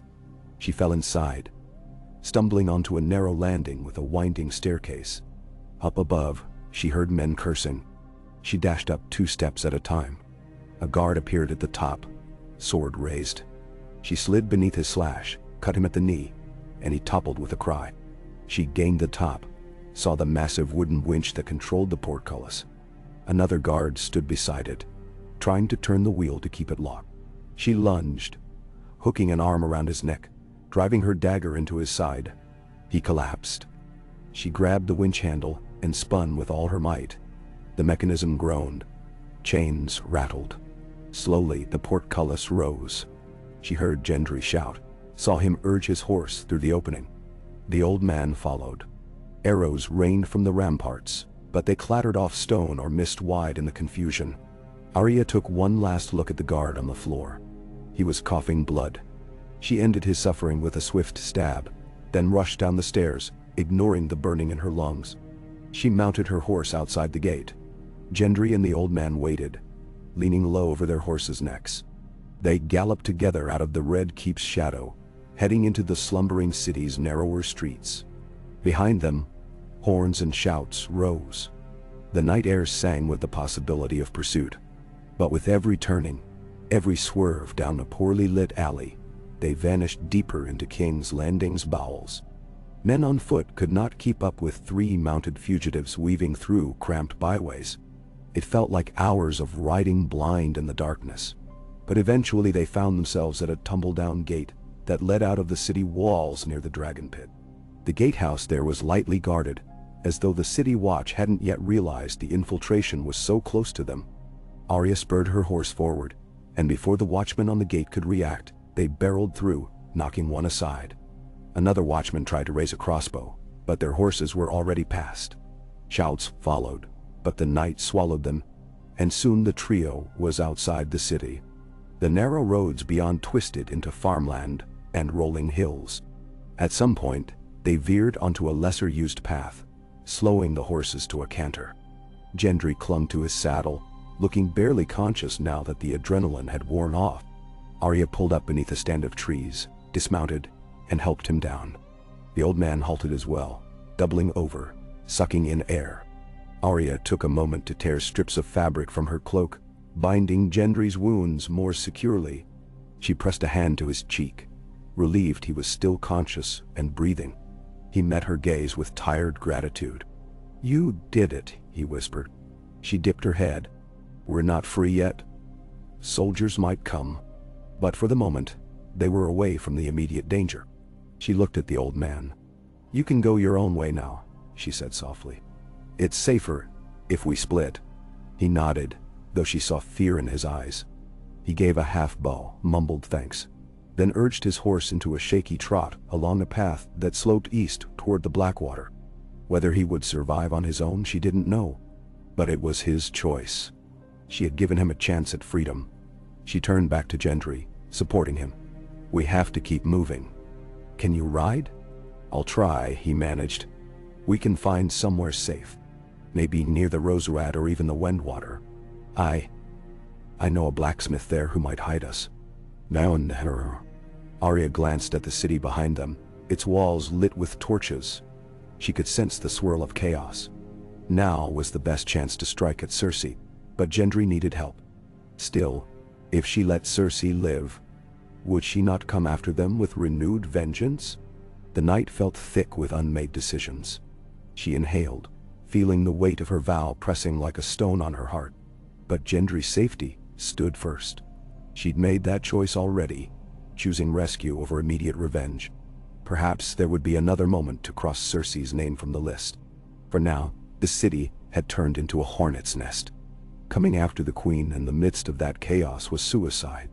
If Arya was to succeed, she needed better planning, a fresh infiltration, and perhaps help from more allies. The game was not done. They remounted. She guided Gendry's horse with her own, making sure he stayed upright. They rode east by moonlight, leaving King's Landing behind them, the city's distant ramparts dropping out of sight beyond gentle hills. Arya fought back the anger that flared whenever she thought of Cersei. That grin on the queen's face as she ordered the imprisonment of a man who had done nothing but try to feed people. She had sworn to kill her. She would do it in time. But for this night, she chose life over death. Perhaps the gods themselves were testing her patience. She steeled herself, giving Gendry a sidelong look. His eyelids drooped, but she gently shook him to keep him awake. The hush of the countryside enfolded them, broken only by the occasional hoot of an owl. Miles later, they came upon an abandoned barn in a field of wild grass. The roof looked intact enough. Arya helped Gendry inside, found a dusty corner where she laid him on a pile of straw. She tethered the horses discreetly in another corner. Their breathing was harsh after the hard ride. She rummaged through her satchel for any leftover bandages or salves. She found a small tin of balm that the maester at Winterfell had given her, enough to stave off infection. She dabbed it on Gendry's cuts, earning a hiss of pain. He endured it, meeting her eyes once or twice with a flicker of gratitude. When she finished, she sat beside him, exhaustion pulling at her every limb. She peeled away the courier mask, feeling the sticky residue of the alchemical oils. Beneath, her face felt raw, open to the night air. She closed her eyes, leaning her head back against the barn wall. The events of the evening swirled through her mind. Rescuing Gendry, fighting Qyburn's guards, fleeing the city. So much blood, so much risk. And she had left Cersei alive, for now. A swirl of conflicting emotions welled in her chest. Relief that Gendry was safe, guilt that others still languished in the dungeons. Rage that Cersei remained on her stolen throne. She tried to quiet the turmoil. Gendry shifted beside her, carefully placing a hand on her arm. She opened her eyes. His voice was a ragged whisper. "Thank you. I owe you everything." She studied his face, the bruises and cuts. "You owe me nothing. You risked everything for my home. I only repaid that debt." He started to say something, then nodded. "Then I'll just be grateful." A slight smile tugged at the corner of his mouth, though it quickly dissolved into winces as pain throbbed through him. She let her hand rest on his for a moment. In the dim barn, with the moon filtering through gaps in the roof, she allowed a rare softness to fill her gaze. At length, she rose, pacing to the barn door. Outside, an empty field rolled away under the moonlight. In the distance, the lights of King's Landing flickered along the horizon. She thought of the Hound, hoping he'd escape. She thought of Jon, of Sansa, of the North. The rescue was done, but the war was not. Cersei would not forget what happened tonight. She'd likely redouble her cruelty, perhaps burn the countryside to lure Arya out. If Daenerys marched south with her armies, there would be chaos anew. And at the center of it, as Bran had whispered, the realm would choose. A grim sense of inevitability settled on her. She closed her eyes, recalling the weight of the dagger that had ended the Night King. That had felt final, a full stop to a threat older than kingdoms. But this was a different kind of war, a serpentine coil of ambition and betrayal that would require more than a single, well-timed thrust. She returned to Gendry's side, kneeling beside him. He lifted his gaze, and she saw the question there. What now? She realized she didn't have a simple answer. Rest. She told him quietly. "At dawn, we move again. We'll find a safe place for you to heal. Then I'll figure out what to do about Cersei." He frowned. "You can't go back alone." She shrugged. "I won't be alone forever. The North has friends. The realm might have friends. But for now, you need to mend. We'll find a village that hasn't turned to ashes or sworn to the lion.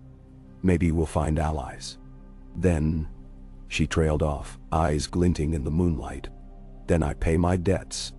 He seemed to accept that, leaning back with a low groan. She took his hand for a moment. His fingers tightened around hers, and she felt his pulse, steady if weak. She thought of how close he'd been to death, locked in those dungeons. She wondered what horror Qyburn might have inflicted had she been a day later. That knowledge made her anger burn anew. She forced her breathing to steady, forced her mind to the present. They had no blankets, so she helped him shrug off the battered bits of prison rags, replaced them with a spare cloak. She took the remainder of her cloak to lay beneath him, hoping to provide a bit more warmth against the chill of night air. Then she settled in at his side, dagger unsheathed across her lap. She would keep watch through the dark hours. The night was long, haunted by the memory of steel clashing, of crossbow bolts cracking stone. Gendry drifted in and out of pained sleep. Now and again, she rose to check the horses or to peer outside, ensuring no patrols had tracked them. She thought of the mask in her satchel. If it came to it, she could become the courier again, or another face entirely.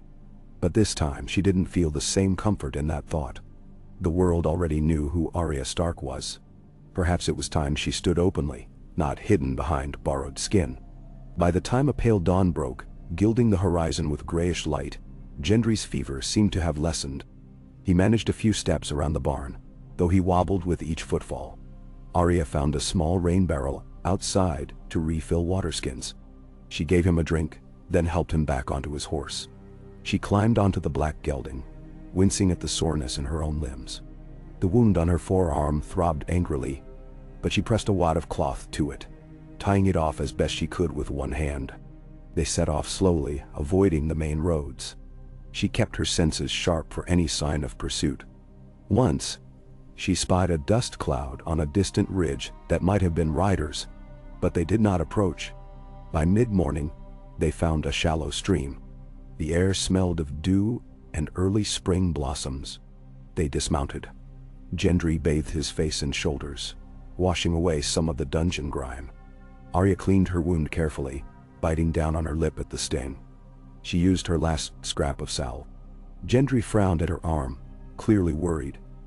But she gave a dismissive shrug. "I've had worse," she said.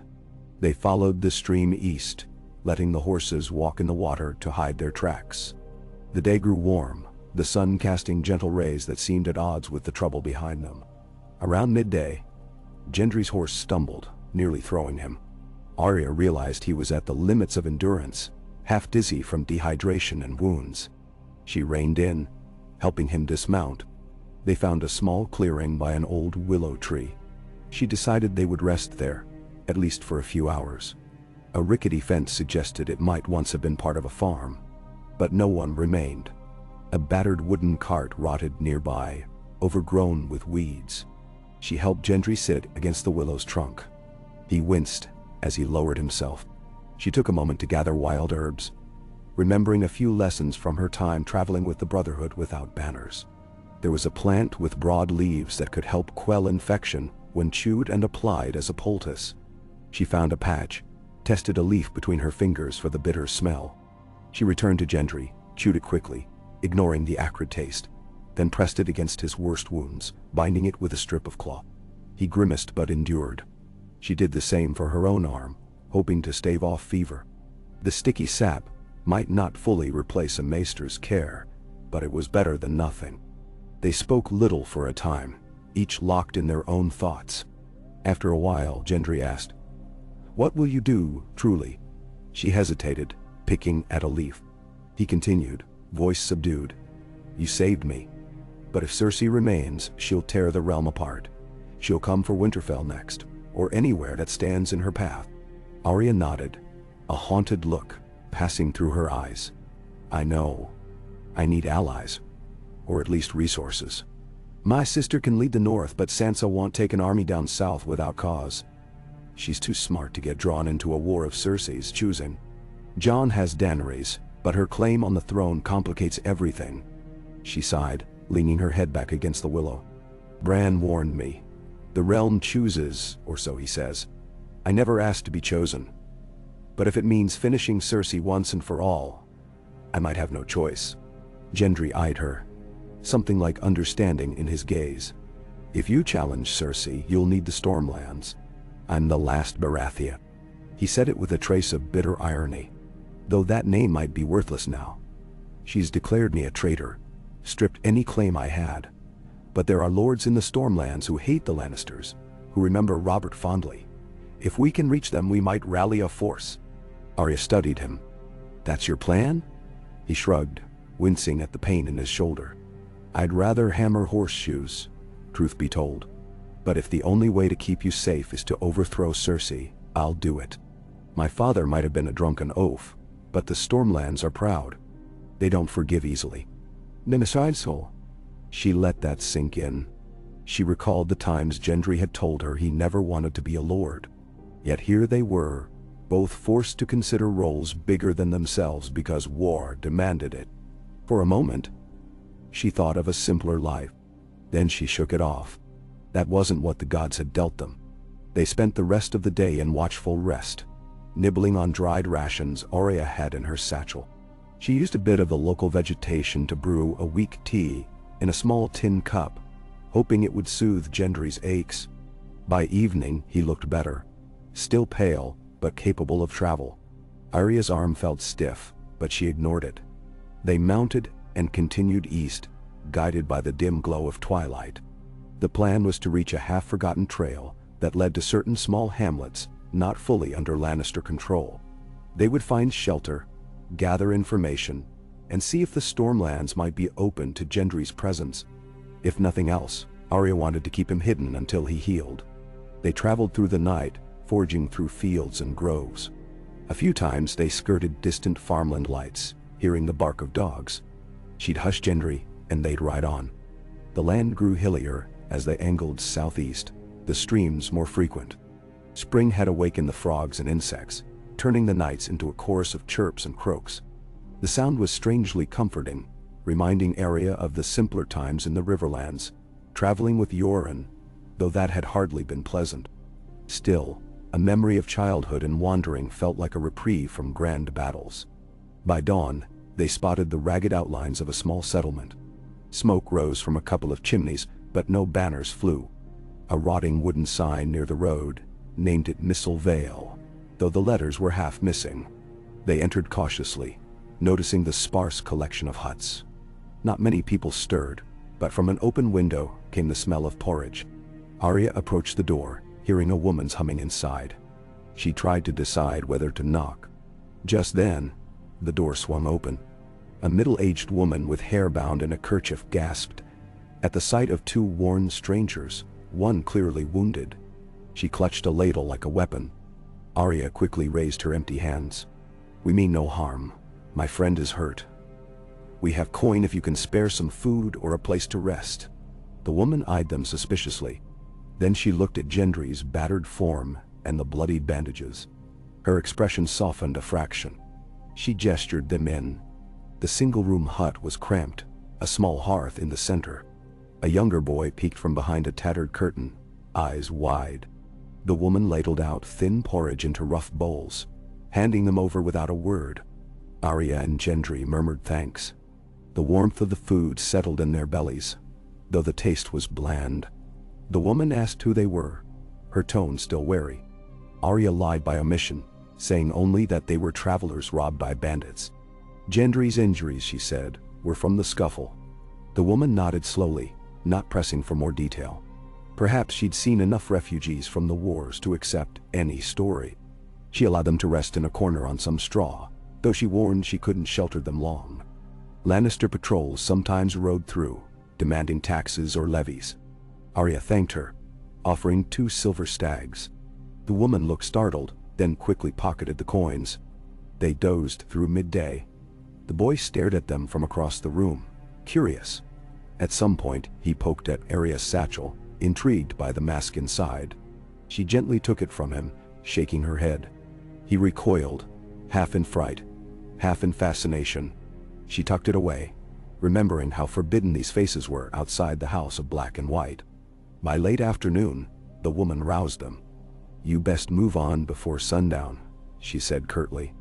Arya understood. A pair of horses outside might attract attention. The fewer questions asked, the safer for everyone. So they set off again. Gendry had regained some color, though he still winced at every bump in the road. They kept to side lanes, traveling until the horizon glowed with evening's purple hush. Eventually, they stumbled upon a shallow cave near a rocky outcropping. Inside, they found dry ground. Arya collected fallen branches for a small fire, mostly for warmth rather than cooking. She bound Gendry's wounds again. He insisted on helping her tie off the slash on her forearm, gently applying a new strip of cloth. His touch was careful, and she found herself momentarily aware of how close they were. Their eyes met, and an unspoken current passed between them. Then she looked away, clearing her throat, the tension of unexpressed feelings swirling.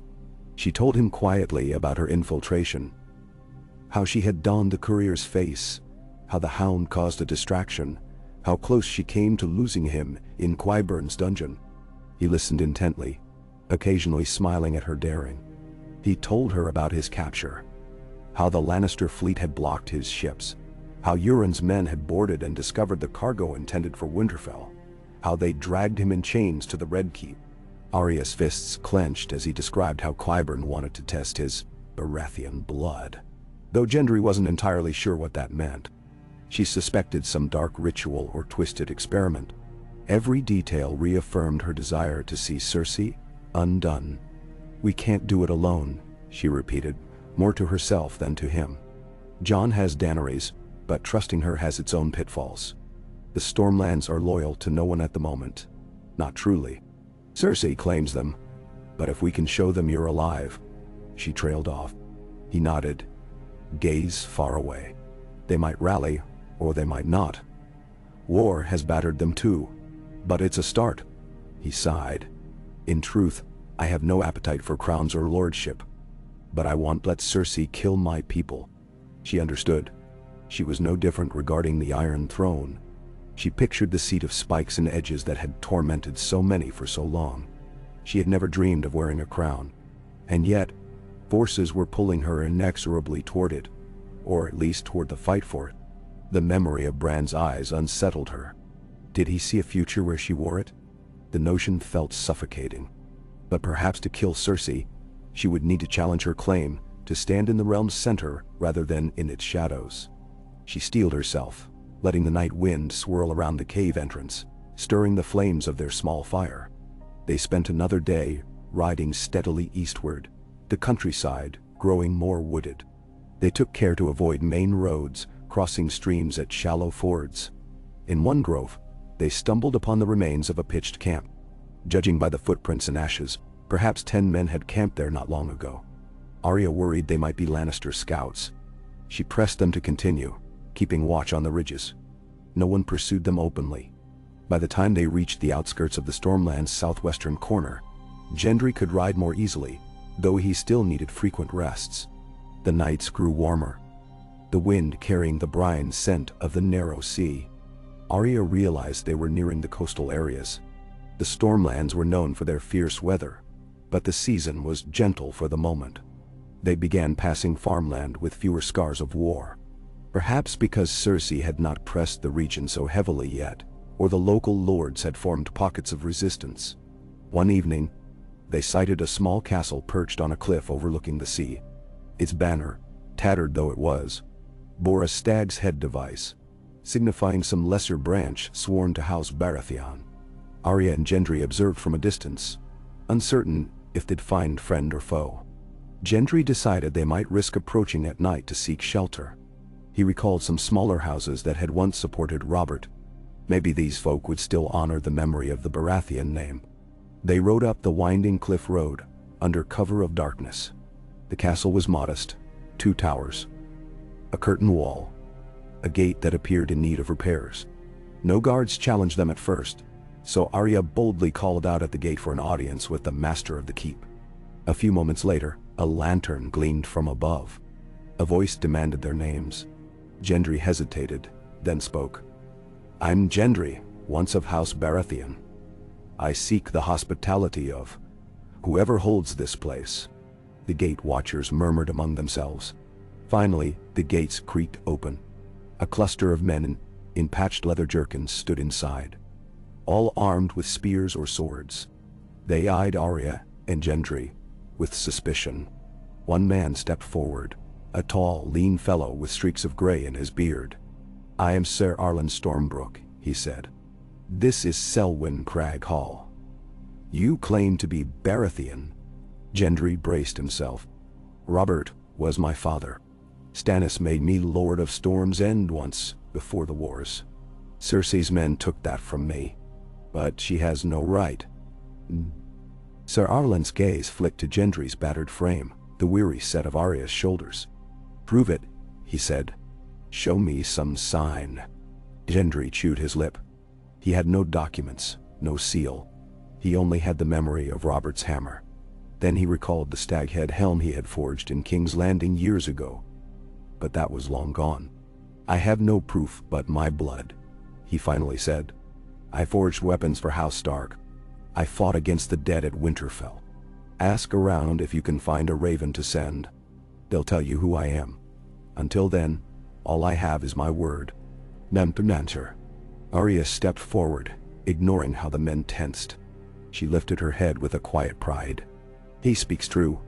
I'm Arya Stark of Winterfell, sister to Sansa Stark, Lady of Winterfell, and to brand the broken. She paused, letting them see the determination in her eyes. We helped save the realm from the Night King. Gendry stands with me. The name Stark seemed to carry weight. She heard a stir among the men. The tall knight studied her. We heard rumors a Stark girl slew the Night King. Arya dipped her chin. Rumors speak truly. My dagger ended him. A hush fell. Sir Arlan pressed his lips together, as though uncertain whether to bow or dismiss them as lunatics. Finally, he gestured them inside. You'll stay the night as guests, but keep your weapons close at hand. If you prove false, we'll throw you to the sea. Arya nodded. Gendry gave a faint smile. They led the horses into a small courtyard where stable hands took over. She and Gendry followed Sir Arlan into the great hall, which was more of a modest chamber. A half-broken table dominated the center, lit by a single candelabrum. The walls showed damp spots from sea spray. Yet it was clean enough, and a few servants moved about, stoking a hearth. Arlan offered them stale bread, salt, and a cup of thin wine. Guest right of a sort. Arya and Gendry ate thankfully. She watched the men in the hall, noticing how many had a haunted look. War had touched them too, if lightly. She saw no sigils, except the faint outline of a stag's head carved into the stone above the hearth. Arlan asked them to share their story. They told him most of it, skirting the details of how exactly Arya had killed the Night King, but explaining that Gendry had tried to send supplies to the north and been captured. Arlan listened, frowning at intervals. When they finished, he sighed heavily. I know not if you truly are Baratheon, but your Stark companion has the look of a wolf, and your wounds speak to hardship that might be real. It's not my place to name you liar if you carry no Lannister gold. I can spare a few days' shelter, but the Queen's reach is long. If she hears you're here, we're all doomed. Gendry met his gaze. If you would gather any loyal lords, do so quietly. I mean to challenge Cersei. I have no illusions it'll be easy. But if the Stormlands remember Robert, they'll know a bastard's blood is still that of a Baratheon. Arlan rubbed a hand across his jaw. The Stormlands have grown quiet since Stannis fell. Too many men died in that war. The rest bent the knee to the Lannisters, or hide behind their walls. But there are pockets of discontent, especially among older knights who remember your father. If you can rouse them. He trailed off, glancing at Arya, who remained silent but watchful. Later that night, they were shown to a small guest chamber, barren of decoration except a single candle. Gendry collapsed onto the pallet, eyes closed, while Arya stood at the window's arrow slit, gazing at the dark sea rolling below. She heard the wind moan around the cliff. Once or twice, the door's latch rattled as though someone outside was curious. She let her hand rest on the hilt of her dagger. After a time, Gendry stirred, looking at her with half-lidded eyes. We're in it now, he murmured. A new war. Didn't we just finish the last one? She gave a dry smile. Wars rarely end cleanly. She turned, crossing the small room. She knelt beside the pallet, meeting his gaze. I won't let you be taken again. He squeezed her hand lightly. And I won't let Cersei keep tormenting you, or anyone else. If the Stormlands can be rallied, we'll do it, one step at a time. They remained like that for a moment. Silent, except for the crash of waves against the cliff outside. She felt an odd sense of calm, as though the path ahead was murky, yet somehow a necessary one. If she must gather an army to topple Cersei, so be it. If she must challenge Daenerys' claim, or negotiate some arrangement, so be it. All that mattered was finishing the Lannister Queen's tyranny, ensuring no more innocents suffered in dungeons or starved under punitive blockades. She couldn't return to a normal life while that woman sat the throne. The next day, Sir Arlan arranged for a raven to be sent to a local bannerman, known as Galadon of Stormbreak, a minor lord who had once served Robert. Arlan tried to couch the wording so as not to arouse suspicion should the raven be intercepted, but he hinted strongly that a Baratheon heir, accompanied by a Stark, sought refuge. While they waited for a reply, Arya and Gendry remained hidden in the keep, avoiding the courtyard except at night. Arya practiced her blade work in a deserted corner of the yard, stretching muscles still sore from wounds. She felt the need to stay sharp. Gendry used the small blacksmith's forge at Arlan's suggestion. refamiliarizing himself with the hammer, forging nails and simple implements to rebuild his strength and mend the keep's broken gates. The local knights watched, curious, as the big man hammered away, each strike echoing off the stone walls. The days turned into a cycle of waiting, of hushed conversation about strategy with Arlen and his most loyal men. Late one evening, the Raven returned with a message. Galladon of Stormbreak would come, but quietly, with a handful of men. The letter ended with a cryptic line about old debts owed to the stag. Arlen read it aloud, looked at Gendry, and nodded. It seems some still have long memories. Gendry's face lit with guarded hope. Arya suppressed a small surge of relief. Perhaps the realm did have a chance. They prepared for the meeting in the keep's small hall by night, lighting only a few candles. Gendry, dressed in a borrowed tunic with a crude stag emblem sewn on, courtesy of one of Arlen's men who was handy with needle and thread. Arya wore her usual leathers, dagger at her side. Her wounded arm remained wrapped in linen, but she could flex it more comfortably now. She stood behind Gendry's chair, letting him take the position at the head of the table. If he meant to rally lords of the Stormlands, it was he who should speak first. Still, her presence, a Stark and slayer of the Night King, might lend weight. She could practically feel the swirl of destiny in the stale air. A short while before midnight, the outer gate opened. A hush fell among the men in the courtyard. Arya peered from a second-floor window, seeing half a dozen riders enter, carrying no torches. Their lead rider dismounted stiffly. In the candlelit hall, footsteps sounded. Arlen ushered the visitors in. Galladon of Stormbreak proved to be an older man with salt and pepper hair, a scar across his chin, and eyes like flint. He walked with a slight limp, but his bearing was proud. His men followed, also lean and silent. Arlen introduced Gendry by name, bastard son of Robert Baratheon. Galladon measured him with a long, unreadable stare, then turned that stare on Arya. "The wolf girl," he said softly. "I've heard the songs. You kill the undead king with a single blade. Are you truly a monster slayer?" "No." Arya's gaze stayed steady. "I did what needed doing. Now we need to do the same in the living world." He looked back at Gendry. "You would lay claim to your father's seat, to Storm's End, to the Baratheon name, and make war on the Queen in King's Landing." Gendry exhaled. Not for personal glory, only to free the realm from her tyranny. He glanced at Arya, gathering courage from her presence. "If the Stormlords rally behind me, we can drive the Lannister forces from our lands, secure the port at Storm's End, and possibly join with the North or any other allies who oppose her. We only ask that you open your gates to us." Galladon studied him, arms folded. Robert was a good man in his youth, hot-tempered, but he cared for his people once. Later, well, he lost his way. I served him in 2 battles. Saw him break skulls with that warhammer. He saved my life at Summerfield. I owe him a debt. If his blood stands before me, asking my help to unseat a false queen, perhaps that debt extends to the sun." He paused, glancing at Arya. "But the wolf girl's presence makes me cautious. If she stands with you, that means the North might come eventually. The North might also bring Targaryen flames. Where does that leave the Stormlands?" Arya met his eyes. "I make no promises for Daenerys Targaryen. She fought alongside us against the dead, but that was a different war. Jon Snow, my brother, is close to her, but that relationship is complicated. One thing is certain: Cersei betrays any treaty she signs. She's broken vow after vow. The Stormlands are safer under Gendry than under her." "Megna." Galladon pursed his lips. "So you would carve a new future, with Baratheon ascendant and Stark at his side. Are you naming yourself queen, or is the Targaryen queen to remain?"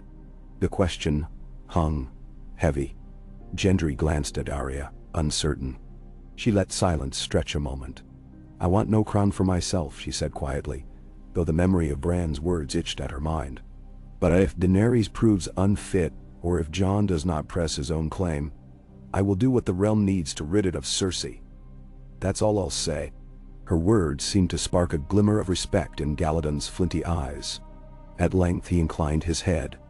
"I can muster perhaps 100 men at arms, half of them older or wounded. But I'll do it, for Robert's memory. And because I despise Cersei's cruelty, I'll spread word to others who might hear. They will wish to meet you, to judge for themselves. We do this carefully, or she'll crush us before we assemble. Gendry's eyes glowed with a fierce resolve.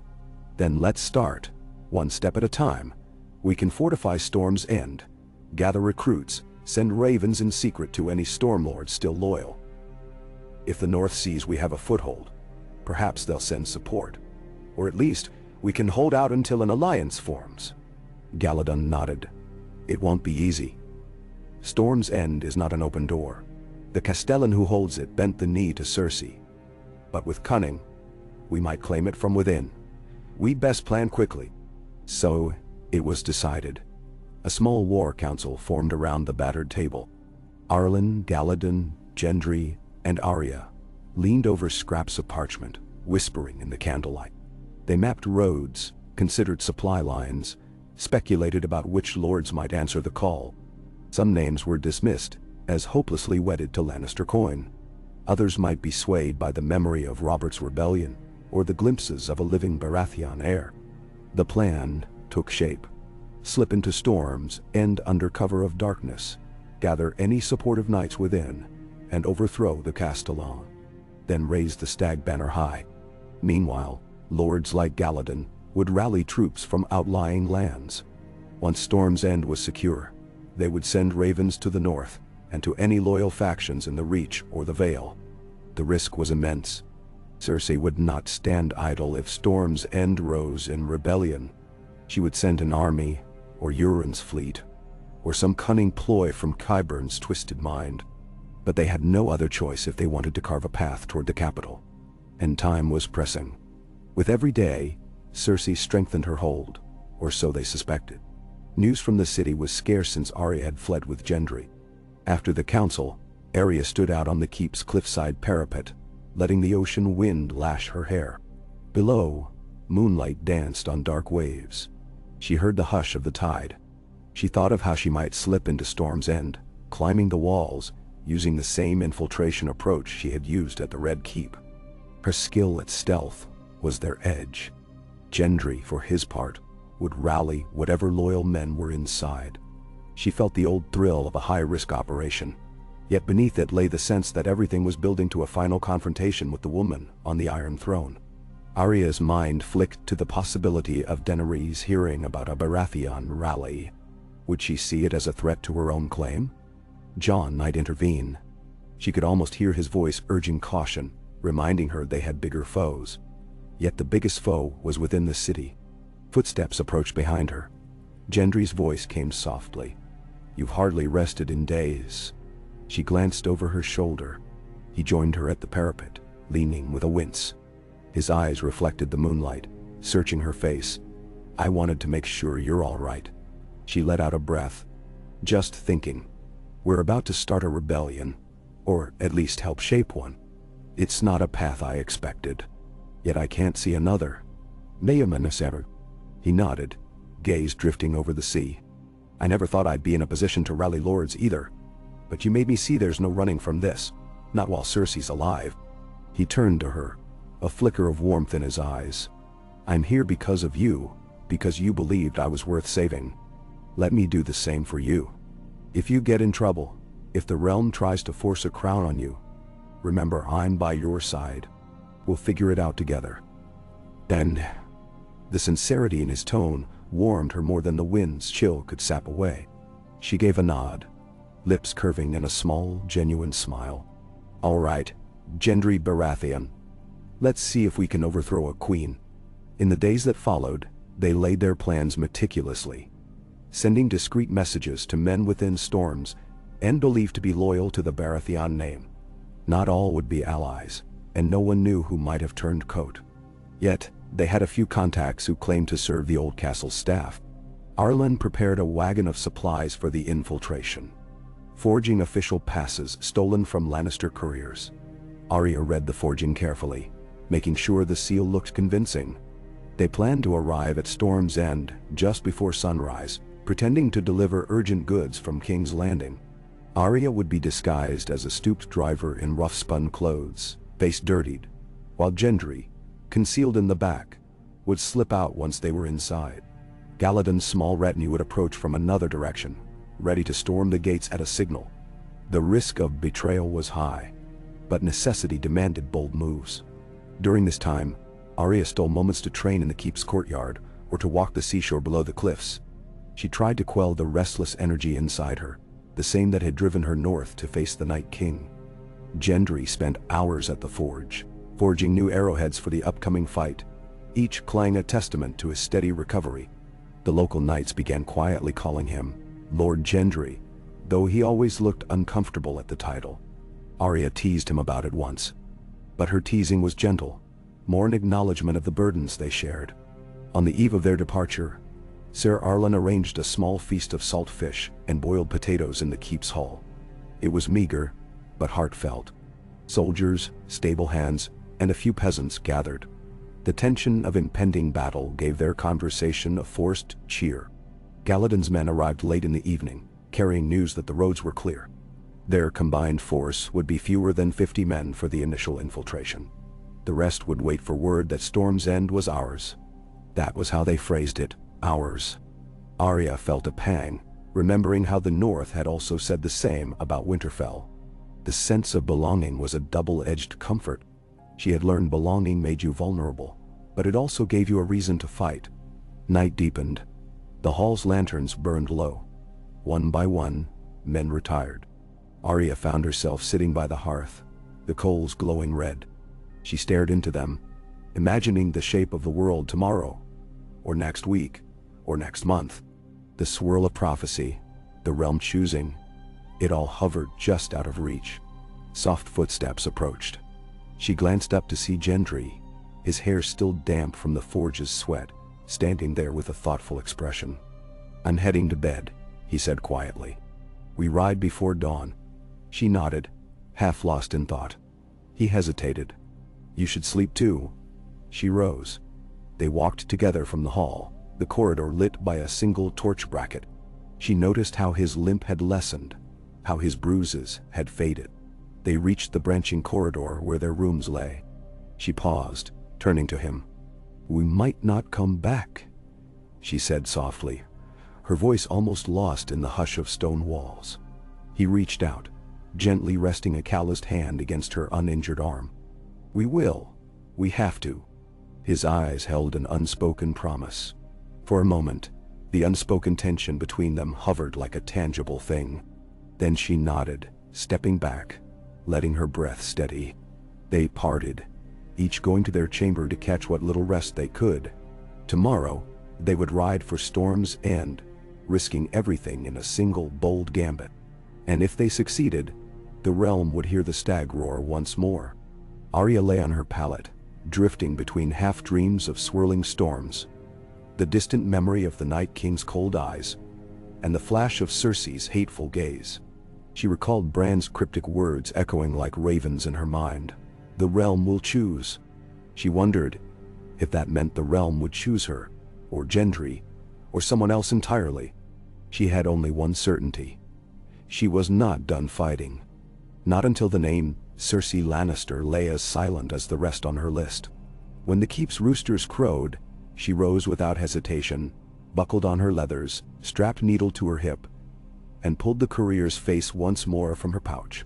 The mask glimmered in the dawn's half-light, ready to transform her into a nameless driver. For inside each quiet morning lived the promise of fierce purpose, and Arya Stark was resolved to see it through.